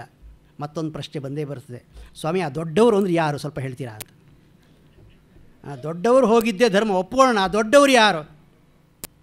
ಏನು ನೀತಿಯಲ್ಲಿ ದೊಡ್ಡವರೋ, ಆಚರಣೆಯಲ್ಲಿ ದೊಡ್ಡವರೋ, ಅಥವಾ ಸಂಪತ್ತಿನಲ್ಲಿ ದೊಡ್ಡವರೋ, ಅಥವಾ ಶರೀರದಲ್ಲಿ ದೊಡ್ಡವರೋ? ಎಲ್ಲ ಬಹಳ ಜನ ದೊಡ್ಡವರು ಇರ್ತಾರೆ. ಯಾರು ದೊಡ್ಡವರು ಅಂತ ಒಟ್ಟಿನಲ್ಲಿ ತಾತ್ಪರ್ಯ ಇಷ್ಟೇ. ಇದಮಿತ್ತಂ ಅಂತ ಧರ್ಮವನ್ನು ನಿರ್ಣಯಿಸೋದು ತುಂಬ ಕಷ್ಟ, ಅಸಾಧ್ಯ ಅಂತಲ್ಲ, ಕಷ್ಟ. ಧರ್ಮದ ಬಗ್ಗೆ ಹಿರಿಯರು ಅನೇಕ ವಿಚಾರ ಹೇಳಿದ್ದಾರೆ. ಅದನ್ನೆಲ್ಲ ಸಂಗ್ರಹಿಸಿಕೊಂಡು ಸ್ವಂತ ವಿಚಾರ ಮಾಡಿ ಇದು ದಾರಿ ಅಂತ ಕಂಡುಕೊಳ್ಬೇಕಾಗುತ್ತದೆ. ಆದರೆ ನಮ್ಮ ವಾಲಿ ಇದ್ದಕ್ಕಿದ್ದ ಹಾಗೆ ಇದು ಅಧರ್ಮ ಅಂದುಬಿಟ್ಟ. ಧರ್ಮಂ ಅರ್ಥಂಚ ಕಾಮಂಚ ಸಮಯಂಚಾಪಿ ಲೌಕಿಕಂ ಅವಿಜ್ಞಾಯ ಕಥಂ ಬಾಲ್ಯಾತ್ ಮಾಮಿಹಾದ್ಯ ವಿಗರ್ಹಸೆ. ಧರ್ಮಶಾಸ್ತ್ರ, ಅರ್ಥಶಾಸ್ತ್ರ, ಕಾಮಶಾಸ್ತ್ರ. ಕಾಮ ಅಂದರೆ ಬಯಕೆ ಅಂತ, ಮನುಷ್ಯನ ನಾನಾ ಬಯಕೆಗಳು. ಅಥವಾ ಅದಕ್ಕೆ ಇವತ್ತು ನಾವು ಯಾವುದನ್ನು ಅರ್ಥಶಾಸ್ತ್ರ ಎಕಾನಮಿ ಅಂತ ಕರಿತೇವೋ ಅದು, ಅದನ್ನು ಮತ್ತು ಸಮಯ, ಆಚಾರ, ಹಿಂದಿನವರ ಆಚಾರ, ಲೌಕಿಕ ಆಚಾರ, ಇದೆಲ್ಲವನ್ನು ತಿಳಿದುಕೊಂಡು ಇದು ಧರ್ಮ ಅಂತ ಹೇಳಬೇಕು. ನಿನಗೆ ಇದು ಯಾವುದೂ ಗೊತ್ತಿಲ್ಲ, ಆದರೆ ಹುಡುಗಾಟಿಕೆಯಿಂದ ನನ್ನನ್ನು ಬೈತಾ ಇದ್ದೀಯ ಅಷ್ಟೇ. ಕೇವಲ ಬಾಲ್ಯಾತ್. ಧರ್ಮ ಎನ್ನುವುದು ಅಷ್ಟು ಸುಲಭವಾಗಿ ಕೈಗೆ ಸಿಗುವ ವಸ್ತುವ? ಕಿಷ್ಕಿಂಧೆಯಲ್ಲಿ ಅನೇಕ ಫಲಭರಿತವಾದ ವೃಕ್ಷಗಳಿವೆ. ಯಾವ ಹಣ್ಣು ಬೇಕೋ ಒಂದು ಕ್ಷಣದಲ್ಲಿ ನೀನು ಹಾರಿ ಆ ಹಣ್ಣನ್ನು ಕಿತ್ಕೊಳ್ತೀಯ. ಧರ್ಮ ಅಷ್ಟು ಸುಲಭವಾಗಿ ನಿನ್ನ ಕೈಗೆ ಸಿಗೋದಲ್ಲ. ಧರ್ಮವನ್ನು ತಿಳಿದುಕೊಳ್ಳಬೇಕಾದ್ರೆ ವೃದ್ಧರ ಸೇವೆ ಮಾಡಬೇಕು, ತಿಳಿದವರ ಸೇವೆ ಮಾಡಬೇಕು. ಆಚಾರವಂತರು ಧರ್ಮಿಷ್ಠರಾದವರ ಸೇವೆ ಮಾಡಿದಾಗ ನಮಗೆ ಧರ್ಮ ಸ್ವಲ್ಪವಾದರೂ ಅರ್ಥ ಆದೀತು. ಅಸ್ಪೃಷ್ಟ ಬುದ್ಧಿಸಂಪನ್ನ ಅಪೃಷ್ಟ ಬುದ್ಧಿಸಂಪನ್ನಾನ್, ಬುದ್ಧಿವಂತರನ್ನು ನೀನು ಕೇಳಲಿಲ್ಲ. ವೃದ್ಧಾನ್ ಆಚಾರ್ಯ ಸಮ್ಮತಾನ್, ವೃದ್ಧೋಪಸೇವಿ ಅಲ್ಲ ನೀನು. ವೃದ್ಧೋಪಸೇವಿ ಅಂದರೆ ವೃದ್ಧರ ಬಳಿಯಲ್ಲಿದ್ದು, ವೃದ್ಧರು ಅಂದರೆ ಬರೀ ವಯೋವೃದ್ಧರಲ್ಲ, ಜ್ಞಾನವೃದ್ಧರು, ವಯೋವೃದ್ಧರು ಆಗ್ಬೋದು. ವಯೋವೃದ್ಧರಿಗೆ ಒಂದು ವೇಳೆ ಅಷ್ಟು ತಿಳುವಳಿಕೆ, ಜ್ಞಾನದ ಬಗ್ಗೆ ಅಷ್ಟು, ಧರ್ಮಶಾಸ್ತ್ರದ ಬಗ್ಗೆ ಅಷ್ಟು ತಿಳುವಳಿಕೆ ಇಲ್ಲದಿದ್ದರೂ ಅನುಭವ ಇರುತ್ತದೆ. ಇಂಥ ಸಮಯದಲ್ಲಿ ಇಂಥವನು ಹೀಗೆ ಮಾಡಿದ್ದ ಅಂತಾದರೂ ಅವ್ರು ಹೇಳ್ತಾರೆ. ಅದು ಒಂದು ದೃಷ್ಟಿಯಿಂದ ಉಪಕಾರವೇ. ಹಾಗೆ ಅಂತಹ ವೃದ್ಧರನ್ನೂ ನೀನು ಸೇವಿಸಲಿಲ್ಲ, ಆಚಾರ್ಯರನ್ನೂ ನೀನು ಬಳಿಸಾರಲಿಲ್ಲ. ಮತ್ತು ಧರ್ಮ ನಿನಗೆ ಹೇಗೆ ಗೊತ್ತಾದೀತು? ಹೋಗಲಿ, ನೀನು ಯಾರನ್ನು ಸೇವಿಸಿದ್ದೀಯಾ, ಯಾರೊಡನೆ ಮಾತನಾಡಿದ್ಯಾ, ಯಾರೊಡನೆ ಚರ್ಚೆ ಮಾಡಿದ್ಯಾ ಅಂದರೆ ಕಿಷ್ಕಿಂಧೆಯಲ್ಲಿರೋರೊಡನೆ. ಅವರೆಲ್ಲ ನಿನ್ನ ಹಾಗೆ ಕಪಿಗಳು. ವಾನರ ಚಾಪಲ್ಯ ತ್ವಂ ಮಾಂ ವಕ್ತು ಮಿಹೇಚ್ಛಸಿ, ನಿನಗಿದ್ದದ್ದು ಹುಟ್ಟುಗುಣ ಎಂದರೆ ವಾನರ ಚಾಪಲ್ಯ. ವಾನರ ಅನ್ನೋನು ಚಪಲತನದಲ್ಲಿ ಹೆಸರು ಮಾಡಿದ ಪ್ರಾಣಿ. ಮದನೋ ಮರ್ಕಟೋ ಮಾರಹ ಅಂತ ಕೆಲವು ಮಕಾರಗಳು, ಮಕಾರ ದಶ ಚಂಚಲಾಹ ಅಂತ ಹೇಳ್ತಾರೆ. ಈ 10 ಮಕಾರಗಳು ಚಂಚಲವಾದವುಗಳು ಸದಾ ಅಂತ. ಮೀನ ಇತ್ಯಾದಿಗಳು ಕೆಲವು ಹೇಳ್ತಾರೆ. ಆ ದಶಲಕಾರಗಳಲ್ಲಿ ಈ ಮರ್ಕಟ ಅಂದರೆ ಕೋತಿ ಒಂದು ಸೇರಿದ್ದು. ಮನವೆಂಬ ಮರ್ಕಟವ ತಡೆಯಲಾರನೋ ದೇವ ಅಂತ ಮನಸ್ಸಿಗೆ ಮರ್ಕಟನನ್ನೇ ಹೋಲಿಸ್ತಾರೆ. ಮನಸ್ಸು ಮರ್ಕಟನ ಹಾಗೆ ಅಂತ. ಹಾಗೆ ಮರ್ಕಟ ಅಷ್ಟು ಚಂಚಲವಾದುದು. ಈ ಚಾಂಚಲ್ಯ ಒಂದು ನಿನ್ನ ಹುಟ್ಟುಗುಣ. ಆ ಚಾಂಚಲ್ಯದಿಂದಾಗಿ ನೀನು ಈ ರೀತಿ ಆರೋಪ ಮಾಡಿದ್ದೀಯ. ಈಗ ನಿನ್ನ ಆರೋಪಕ್ಕೆ ಒಂದೊಂದಾಗಿ ಉತ್ತರಿಸ್ತೇನೆ ಅಂತ ರಾಮ ಉತ್ತರ ಕೊಡೋಕೆ ಹೊರಡ್ತಾನೆ. ಮೊದಲನೇದಾಗಿ, ನಾನು ನಿನ್ನನ್ನು ಯಾಕೆ ದಂಡಿಸಿದೆ, ನಾನೇನು ನಿನಗೆ ಅಪಕಾರ ಮಾಡಲಿಲ್ವಲ್ಲ ಇತ್ಯಾದಿ ವಾಲಿ ಬಹಳ ಮಾತಾಡ್ದ. ಅಂದರೆ ಇಲ್ಲಿ ರಾಮನಿಗಿರತಕ್ಕ ದಂಡಾಧಿಕಾರವನ್ನೇ ಆತ ಪ್ರಶ್ನಿಸಿದ. ಅದಕ್ಕೆ ರಾಮ ಹೇಳ್ತಾನೆ, ಇಕ್ಷ್ವಾಕೂಣಾಮಿಯಂ ಭೂಮಿ ಸಶೈಲ ವನಕಾನನ. ಈ ಸಂಪೂರ್ಣ ಭೂಮಿ, ಇದರಲ್ಲಿರತಕ್ಕಂಥ ವನ, ಮಹಾರಣ್ಯ, ಪರ್ವತ, ನದಿ, ನದ ಎಲ್ಲ ಸೇರಿ ಇದಿಷ್ಟು ಇಕ್ಷ್ವಾಕು ವಂಶದವರಿಗೆ ಸೇರಿದ್ದು. ಇದರ ದೊರೆಗಳು ಇಕ್ಷ್ವಾಕು ವಂಶದ ಚಕ್ರವರ್ತಿಗಳು. ಪ್ರಾಚೀನ ಕಾಲದಿಂದ ನಡೆದು ಬಂದ ಸಂಪ್ರದಾಯ ಇದು. ಚಕ್ರವರ್ತಿಗಳು ಎಂದರೆ ನೇರವಾಗಿ ಆಡಳಿತ ಮಾಡೋರು ಅಂತೇನು ಅರ್ಥ ಅಲ್ಲ. ಒಟ್ಟಿನಲ್ಲಿ ಒಡೆತನ ಅವರದು. ಅವರು ಎಲ್ಲಿಯಾದರೂ ಹೋಗಬಲ್ಲರು, ಹೋಗುವ ಸಾಮರ್ಥ್ಯವುಳ್ಳವರು, ಅಧಿಕಾರವುಳ್ಳವರು. ಅವರನ್ನು ಯಾರೂ ತಡೆಯಲಾರರು. ನಾನು ಆ ಇಕ್ಷ್ವಾಕು ವಂಶದ ದೊರೆಯ ಮಗ. ಈಗ ಆ ಇಕ್ಷ್ವಾಕು ವಂಶದಲ್ಲಿ ಭರತ ರಾಜ್ಯವಾಳುತ್ತಾ ಇದ್ದಾನೆ. ಭರತನಿಗೆ ಅಧಿಕಾರ ಉಂಟು. ಭರತ ರಾಜ, ಸಾಧುಚರಿತ. ತನ್ನ ರಾಜ್ಯದಲ್ಲಿ ಎಲ್ಲಿಯೂ ಅನ್ಯಾಯ ನಡೆಯಬಾರದು, ಅಧರ್ಮ ತಲೆ ಎತ್ತಬಾರದು, ದುರ್ಬಲರನ್ನು ಪ್ರಬಲರು ಹಿಂಸಿಸಬಾರದು ಇತ್ಯಾದಿ ಕೆಲವು ನಿಯಮಗಳನ್ನು ಇಟ್ಟುಕೊಂಡು, ಉದ್ದೇಶವನ್ನು ಇಟ್ಟುಕೊಂಡು ರಾಜ್ಯವಾಳ್ತಾ ಇದ್ದಾನೆ. ನಾನು ಅವನ ಪ್ರತಿನಿಧಿ. ನಗರವನ್ನೆಲ್ಲ ಅವನು ಆಳುತ್ತಾನೆ, ಕಾಡಿನ ಪ್ರದೇಶ ನನಗೆ ಬಿಟ್ಟುಕೊಟ್ಟಿದ್ದಾನೆ. ಆದುದರಿಂದ ನಾನು ಇಲ್ಲಿಗೆ ಬಂದಿದ್ದೇನೆ. ಸ ರಾಜ ದೇಶಕಾಲವಿತು. ನಮ್ಮ ಭರತ ರಾಜ ಇದ್ದಾನಲ್ಲ, ಅವನು ದೇಶಕಾಲವಿತು, ದೇಶದ ಪರಿಸ್ಥಿತಿ, ಕಾಲದ ಪರಿಸ್ಥಿತಿ ಎಲ್ಲವನ್ನೂ ತಿಳಿದುಕೊಂಡವನು, ದೇಶಕಾಲಜ್ಞ ಅವನು. ಅವನ ಪ್ರತಿನಿಧಿ ನಾನು ಇಲ್ಲಿ ಬಂದಿದ್ದೇನೆ. ಅವನ ಆದೇಶದಂತೆ ಬಂದಿದ್ದೇನೆ ಅಂತಾನೆ ರಾಮ. ಎಲ್ಲಿ ಭರತ ಎಲ್ಲಿ ರಾಮನಿಗೆ ಆದೇಶ ಕೊಟ್ಟ? ಹಾಗೇನು ಕೊಟ್ಟಿದ್ದಿಲ್ವಲ್ಲ ಅಂದರೆ ಅಲ್ಲಿ ಅಯೋಧ್ಯಕಾಂಡದಲ್ಲಿ ಬರ್ತದೆ. ರಾಮನೇ ಹೇಳ್ತಾನೆ, ನೀನೇ ರಾಜ್ಯ ಆಳು. ಯಾಕೆಂದರೆ ಪಿತೃವಾಕ್ಯ ಆಗಿದೆ.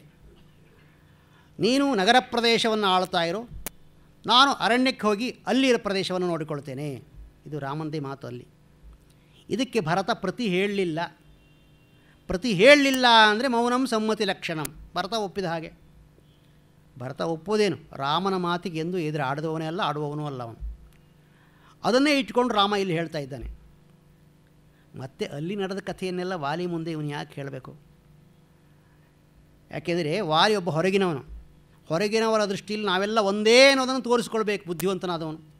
ಅದಕ್ಕಾಗಿ ರಾಮ ಸ್ಪಷ್ಟವಾಗಿ ಹೇಳಿದ, ಭರತನ ಆಣತಿಯಂತೆ ಅವನ ಪ್ರತಿನಿಧಿಯಾಗಿ ನಾನು ಇಲ್ಲಿ ಬಂದಿದ್ದೇನೆ. ಇಲ್ಲಿ ಇರುವ ದುಷ್ಟರನ್ನು ನಿಗ್ರಹಿಸುವುದೇ ನನ್ನ ಕರ್ತವ್ಯ. ಅದಕ್ಕಾಗಿ ನಾನು ಹಿಂದೆ ದಂಡಕಾರಣ್ಯದಲ್ಲಿ ಸಹಸ್ರಾರು ರಾಕ್ಷಸರನ್ನು ಕೊಂದಿದ್ದೇನೆ, ದುಷ್ಟರು ಅನ್ನುವ ಕಾರಣದಿಂದ. ಋಷಿಗಳಿಗೆ ಕಷ್ಟ ಕೊಡುತ್ತಾ ಇರುವವರನ್ನು ಸಂಹರಿಸಿದ್ದೇನೆ. ಅದಕ್ಕಾಗಿ ಇಲ್ಲಿಗೆ ಬಂದಿದ್ದೇನೆ.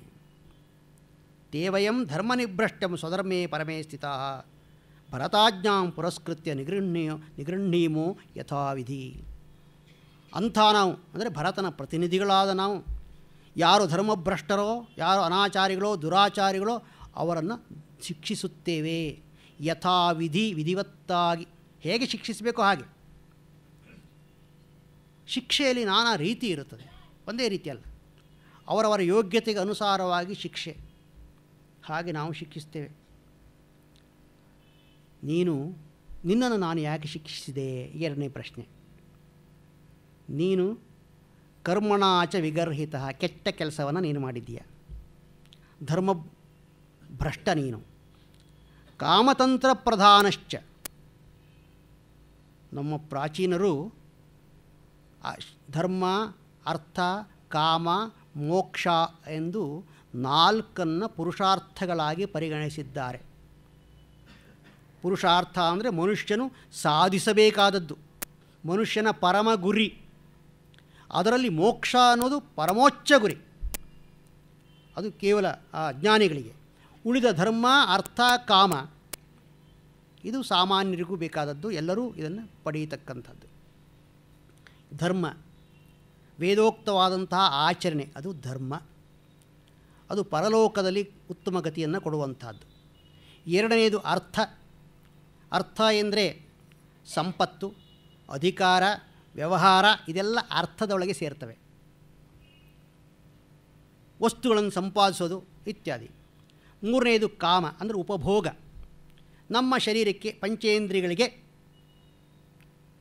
ಶಾಸ್ತ್ರಕ್ಕೆ ವಿರುದ್ಧವಾಗದಂತೆ ಅವುಗಳ ಆಹಾರವನ್ನು ಪೂರೈಸುವುದು, ಮನಸ್ಸಿಗೆ ಸಂತೋಷವನ್ನು ಪಟ್ಟುಕೊಳ್ಳುವುದು, ಶಾಸ್ತ್ರಕ್ಕೆ ವಿರುದ್ಧವಾಗದಂತೆ. ನಮ್ಮಲ್ಲಿ ಕಾಮ ಅನ್ನೋದು 2 ಕಡೆ ಬರುತ್ತದೆ. ಒಂದು ಪುರುಷಾರ್ಥಗಳ ಗುಂಪಿನಲ್ಲೂ ಕಾಮ ಉಂಟು, ಇನ್ನೊಂದು ಷಡ್ವೈರಿಗಳ ಗುಂಪಿನಲ್ಲೂ ಕಾಮ ಉಂಟು. ಕಾಮಕ್ರೋಧ ಲೋಭ ಮೋಹ ಮದ ಮಾತ್ಸರ್ಯ ಅಂತ ಷಡ್ವೈರಿಗಳು ನಮಗೆ. ಇಲ್ಲಿ ಆ ಷಡ್ವೈರಿಗಳಲ್ಲಿ ಎಣಿಸಲ್ಪಟ್ಟ ಕಾಮ ನಮಗೆ ತ್ಯಾಜ್ಯ, ಪುರುಷಾರ್ಥದಲ್ಲಿ ಎಣಿಸಲ್ಪಟ್ಟ ಕಾಮ ನಮ್ಮಿಂದ ಸಂಗ್ರಾಹ್ಯ. ಮನುಷ್ಯ ಸುಖವನ್ನು ಪಡಬೇಕು. ನಮ್ಮ ಯಾವ ಧರ್ಮಶಾಸ್ತ್ರವಾಗಲಿ ವೇದವಾಗಲಿ ಸುಖ ಪಡೋದಕ್ಕೆ ವಿರೋಧಿ ಅಲ್ಲವೇ ಅಲ್ಲ. ಸುಖವನ್ನು ಪಡಿಯಂತಲೇ ಹೇಳುತ್ತದೆ ವೇದ. ಆದರೆ ಎಂಥ ಸುಖ? ನಾಳೆ ದುಃಖವನ್ನು ತಂದುಕೊಡುವ ಸುಖ ಅಲ್ಲ. ನಾಳೆ ಆರೋಗ್ಯವನ್ನು ಕೆಡಿಸುವಂಥ ಆಹಾರವನ್ನು ತಿನ್ನಿ ಅಂತಲ್ಲ. ನಾಳೆಯೂ ನೀವು ಬದುಕಬೇಕು, ನಾಳೆಯೂ ಇಂಥ ಸುಖವನ್ನು ಪಡಬೇಕು. ಆ ರೀತಿಯಲ್ಲಿ ಹಿತಮಿತವಾಗಿ, ನಿಯಮಿತವಾಗಿ, ಶಾಸ್ತ್ರೋಕ್ತವಾದ ಮಾರ್ಗದಲ್ಲಿ ನಿಮ್ಮ ಶರೀರವನ್ನು ಸಂತೋಷಪಡಿಸಿ ಅಂತ ಹೇಳುತ್ತದೆ. ಆ ಕಾಮ ಇದು ಪುರುಷಾರ್ಥಗಳಲ್ಲಿ ಒಂದಾದ ಕಾಮ.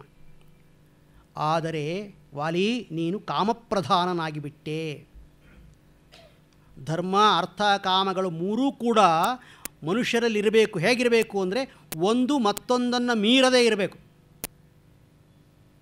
ಧರ್ಮ ಎನ್ನುವುದು ಅರ್ಥಕಾಮಗಳನ್ನು ಮುಚ್ಚಿ ಹಾಕಬಾರ್ದು, ಅರ್ಥ ಅನ್ನೋದು ಧರ್ಮಕಾಮಗಳನ್ನು ಮುಚ್ಚಿ ಹಾಕಬಾರ್ದು, ಕಾಮ ಎನ್ನುವುದು ಕೂಡ ಧರ್ಮಾರ್ಥಗಳನ್ನು ಮುಚ್ಚಿ ಹಾಕಬಾರ್ದು. ಆದರೆ ನೀನೇನು ಮಾಡಿದೆ? ಕಾಮಪ್ರಧಾನವಾಗಿ ಧರ್ಮ ಅರ್ಥಗಳನ್ನು ಮುಚ್ಚಿ ಕೇವಲ ಕಾಮವನ್ನಷ್ಟೇ ನೋಡಿದೆ. ನಸ್ಥಿತೋ ರಾಜವರ್ತ್ಮನಿ, ನೀನು ರಾಜಮಾರ್ಗದಲ್ಲಿಲ್ಲ, ರಾಜನಂತೆ ನಡ್ಕೊಳ್ಳಿಲ್ಲ. ಅದಕ್ಕೆ ಉದಾಹರಣೆ ಕೊಡ್ತಾನೆ ರಾಮ. ಶಾಸ್ತ್ರ ಏನು ಹೇಳುತ್ತದೆ? ನೀನು ಬಹಳ ಶಾಸ್ತ್ರವಾಕ್ಯಗಳನ್ನು ಹೇಳಿದ್ದೀಯ, ಆದ್ದರಿಂದ ನೀನು ಶಾಸ್ತ್ರ ಬಲ್ಲವನು ಅಂತ ಅರ್ಥವಾಯಿತು. ಅದೇ ಶಾಸ್ತ್ರ ಇನ್ನೇನು ಹೇಳುತ್ತದೆ? ಜ್ಯೇಷ್ಠೋ ಭ್ರಾತ ಪಿತಾ ಚೈವ ಯಶ್ಚ ವಿದ್ಯಾಂ ಪ್ರಯಚ್ಛತಿ ತ್ರಯಸ್ಥೆ ಪಿತರೋ ಜ್ಞೇಯಾಃ. ಹಿರಿಯಣ್ಣ, ತಂದೆ, ವಿದ್ಯೆಯನ್ನು ಕೊಟ್ಟವನು. ಇವರು 3 ಜನರು ಪಿತೃ ಸಮಾನರು. 3 ಜನರು ಪಿತೃಗಳೇ. ಅದನ್ನೇ ಸ್ವಲ್ಪ ಬದಲಾಯಿಸಿದರೆ ತಮ್ಮ ಅಣ್ಣನಿಗೆ ಪುತ್ರ ಸಮಾನ. ತಮ್ಮನನ್ನು ಅಣ್ಣ ಮಗನಂತೆ ನೋಡಿಕೊಳ್ಬೇಕು. ತಮ್ಮ ಮಗನಾದರೆ ತಮ್ಮನ ಹೆಂಡತಿ ಏನಾಗಬೇಕು? ಸೊಸೆ ಆಗಬೇಕು. ಸೊಸೆ ಎನ್ನೋಳು ಪುತ್ರಿಯ ಸಮಾನಳು. ಪುತ್ರಿಯನ್ನು ನೋಡಿದ ಹಾಗೆ ಅವಳನ್ನು ನೋಡಿಕೊಳ್ಬೇಕು.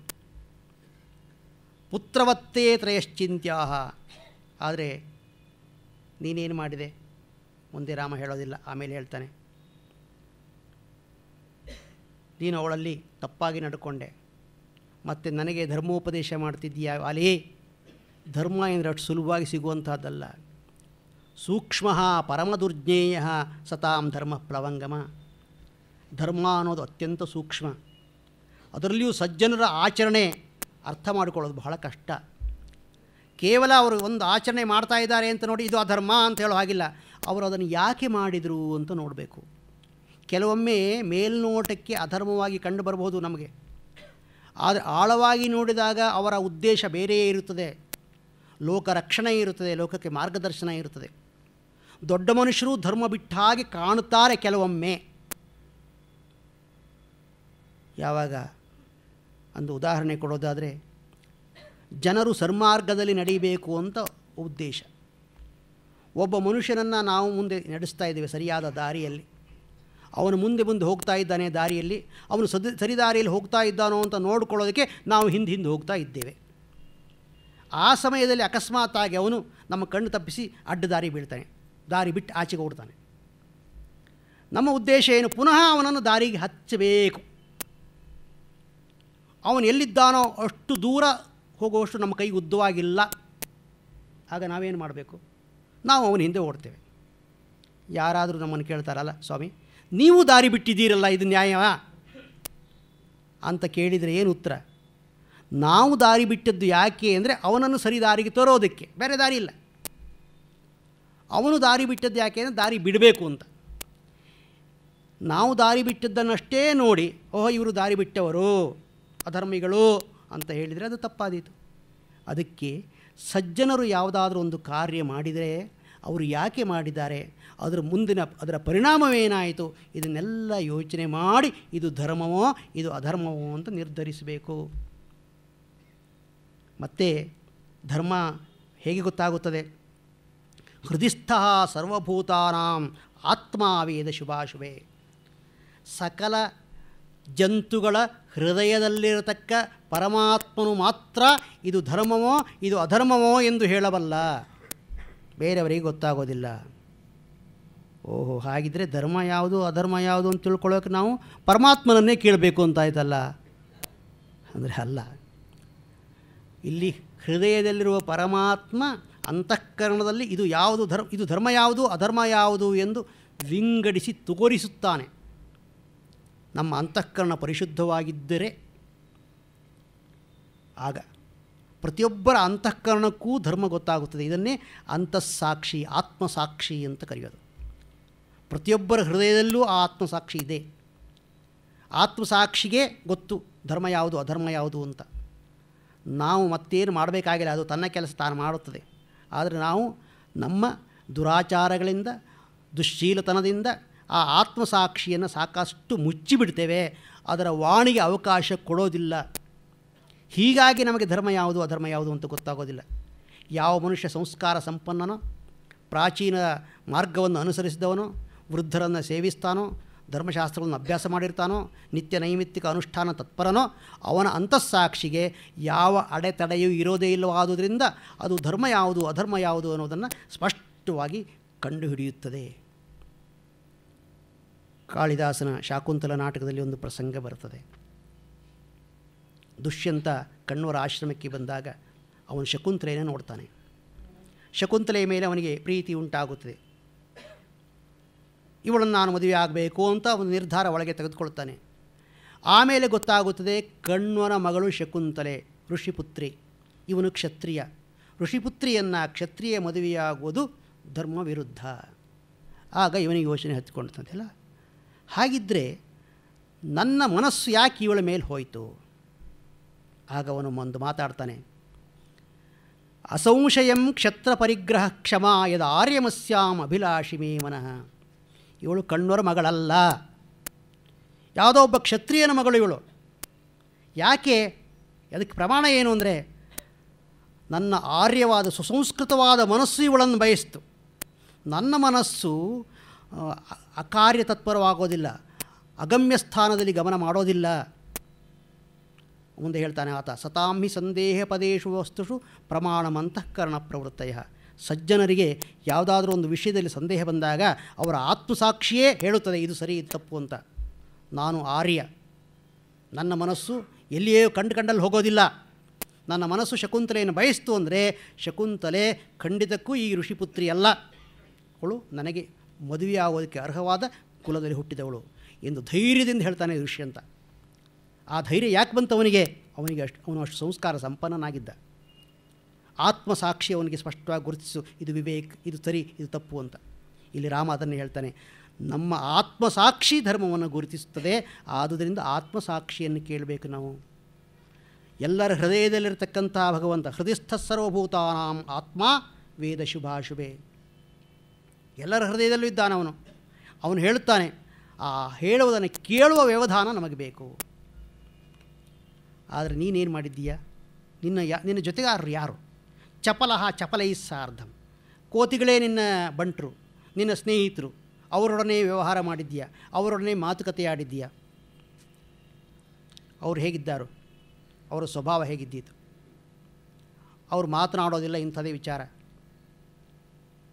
ಕೆಲವು ಒಂದು ಪರಿಸರ ಅಂತ ಇರ್ತದೆ.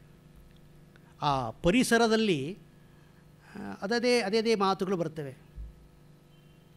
ಒಮ್ಮೆ ನನಗೆ ಮೈಸೂರಿನಿಂದ ರಾತ್ರಿ ಹೊತ್ತು ಬೆಂಗಳೂರಿಗೆ ಬರಬೇಕಾಗಿ ಬಂತು. ಒಂದು ಫಂಕ್ಷನಿಗೆ ಹೋಗಿದ್ದೆ.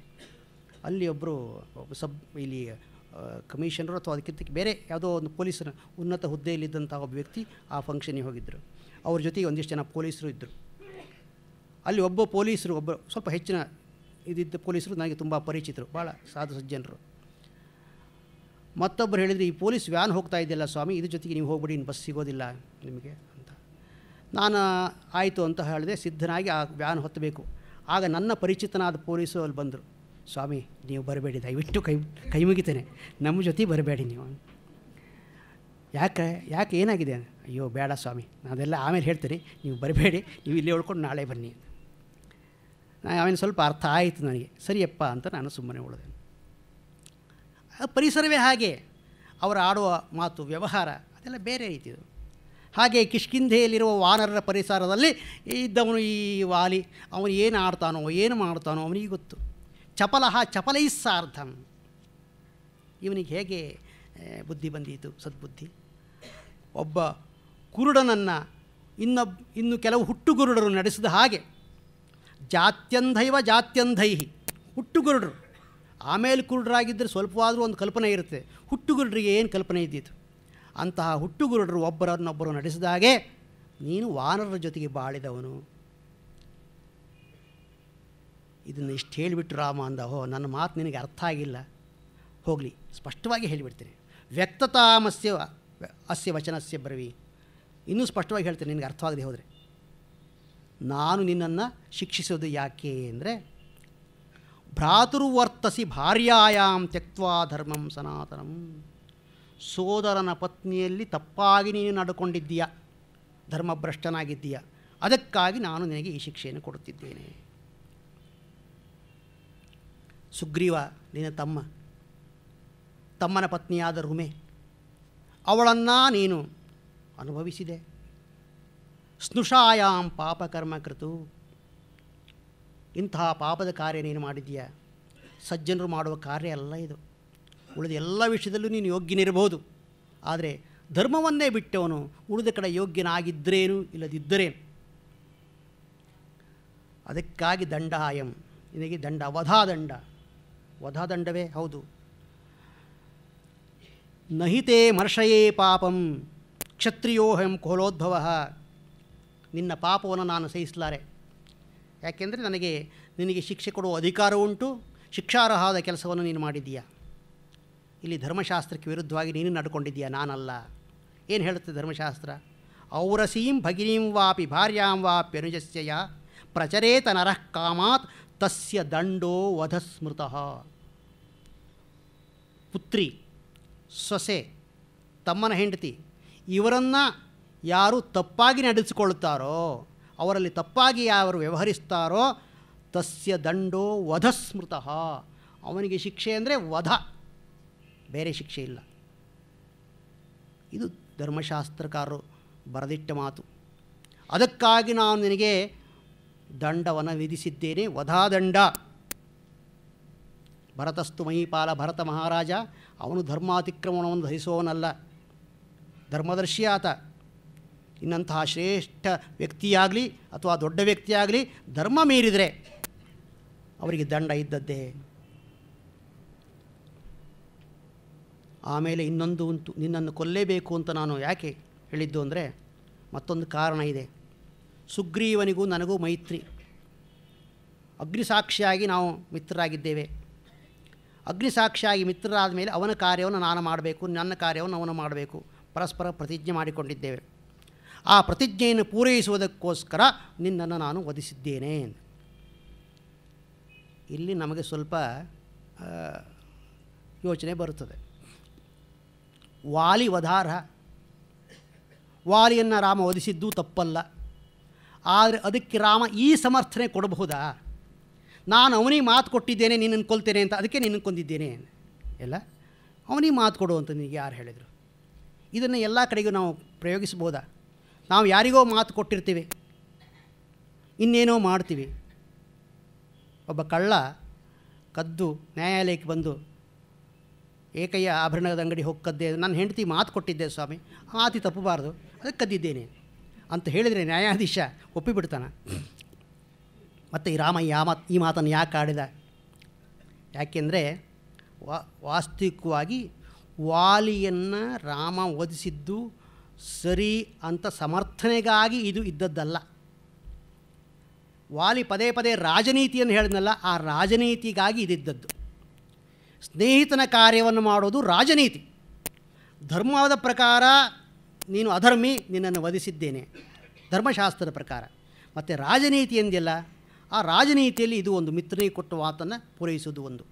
ಅಂದರೆ ತನ್ನ ಕಾರ್ಯ ಧರ್ಮಶಾಸ್ತ್ರಕ್ಕೆ ಸಮ್ಮತವಷ್ಟೇ ಅಲ್ಲ, ರಾಜನೀತಿಗೂ ಸಮ್ಮತವಾದದ್ದು ಅನ್ನೋದನ್ನು ತೋರಿಸೋದಕ್ಕೆ ಮಾತ್ರ ರಾಮ ಈ ಮಾತಾಡ್ತಾನೆ ವಿನಃ ಸುಗ್ರೀವನಿಗೆ ಮಾತು ಕೊಟ್ಟಿದ್ದೇನೆ ಅಂತ ವಾಲಿಯ ವಧೆಯನ್ನು ಅವನು ಸಮರ್ಥಿಸ್ಕೊಳ್ತಾ ಇಲ್ಲ. ಇದನ್ನು ನೆನಪಿನಲ್ಲಿ ಇಡಬೇಕು ನಾವು. ಅದಿಲ್ಲವಾದರೆ ಈ ಮಾತಿಗೆ ಅರ್ಥವೇ ಇಲ್ಲದೆ ಹೋಗ್ತದೆ. ರಾಮ ಯಾಕೆ ಇಂಥ ಮಾತಾಡ್ದ ಅಂತ ನಮಗನಿಸ್ತದೆ. ವಾಲಿಯೇ ಪ್ರಾರಂಭಿಸಿದ್ದಾನೆ, ನಿನಗೆ ರಾಜನೀತಿ ಗೊತ್ತಿಲ್ಲ ಅಂತ. ರಾಜನೀತಿ ಗೊತ್ತಿದೆ ಅಂತ ತೋರಿಸ್ಕೊಂಡ ಅಷ್ಟೆ. ಮತ್ತು ಮನುಧರ್ಮಶಾಸ್ತ್ರ ಏನು ಹೇಳುತ್ತದೆ ಗೊತ್ತಾ ವಾಲಿ ಅಂತ ಮನುಸ್ಮೃತಿಯ 2 ಶ್ಲೋಕಗಳನ್ನು ಹೇಳ್ತಾನೆ. ರಾಜಭಿರ್ಧೃತದಂಡಾಸ್ತು ಕೃತ್ವಾ ಪಾಪಾನಿ ಮಾನವಾ ನಿರ್ಮಲಾ ಸ್ವರ್ಗಮಾಯಾಂತಿ ಸಂತಃ ಸುಕೃತಿನೋ ಯಥ. ಒಂದು ದೃಷ್ಟಿಯಿಂದ ವಾಲಿ, ನಾನು ನಿನಗೆ ಉಪಕಾರ ಮಾಡಿದ್ದೇನೆ, ಅಪಕಾರ ಅಲ್ಲ. ಯಾಕೆಂದರೆ ನಿನ್ನ ಅಧರ್ಮಕ್ಕೆ ನಾನು ಶಿಕ್ಷೆ ಕೊಟ್ಟಿದ್ದೇನೆ. ಮನು ಏನು ಹೇಳ್ತಾನೆ? ಪಾಪವನ್ನು ಮಾಡಿದವರು ರಾಜರಿಂದ ಶಿಕ್ಷಿಸಲ್ಪಟ್ಟರೆ ಆ ಪಾಪ ನಾಶವಾಗುತ್ತದೆ, ಮತ್ತು ಮುಂದಿನ ಲೋಕದಲ್ಲಿ ಅವರಿಗೆ ಶಿಕ್ಷೆ ಇಲ್ಲ. ಅದಿಲ್ಲವಾದರೆ ಈ ಲೋಕದಲ್ಲಿ ಮಾಡಿದ ಪಾತಕಕ್ಕೆ ಮಹಾಶಿಕ್ಷೆಯನ್ನು ಅನುಭವಿಸಬೇಕಾಗ್ತಿತ್ತು. ರಾಜರು ಅವರಿಗೆ ಶಿಕ್ಷೆ ಕೊಟ್ಟರೆ ಮತ್ತೆ ಅವರು ಪರಲೋಕದಲ್ಲಿ ನರಕದಲ್ಲಿ ಶಿಕ್ಷೆಯನ್ನು ಅನುಭವಿಸಬೇಕಾಗೋದಿಲ್ಲ. ಇದು ಮನು ಹೇಳಿದ್ದು, ಮನುವಿನ ಶ್ಲೋಕ ಇದು. ಶಾಸನಾದ್ವಾ ವಿಮೋಕ್ಷಾದ್ವಾ ಸ್ಥೇನಃ ಸ್ಥೇಯಾದ್ವಿಮುಚ್ಯತೆ. ಒಬ್ಬ ಕಳ್ಳ ಸಿಕ್ಕಿಬಿದ್ದಂತಹ ಕಳ್ಳನಿಗೆ ರಾಜ ಶಿಕ್ಷೆಯನ್ನು ಕೊಟ್ಟರೂ ಆ ಕಳ್ಳ ಪಾಪದಿಂದ ಬಿಡುಗಡೆ ಹೊಂದುತ್ತಾನೆ.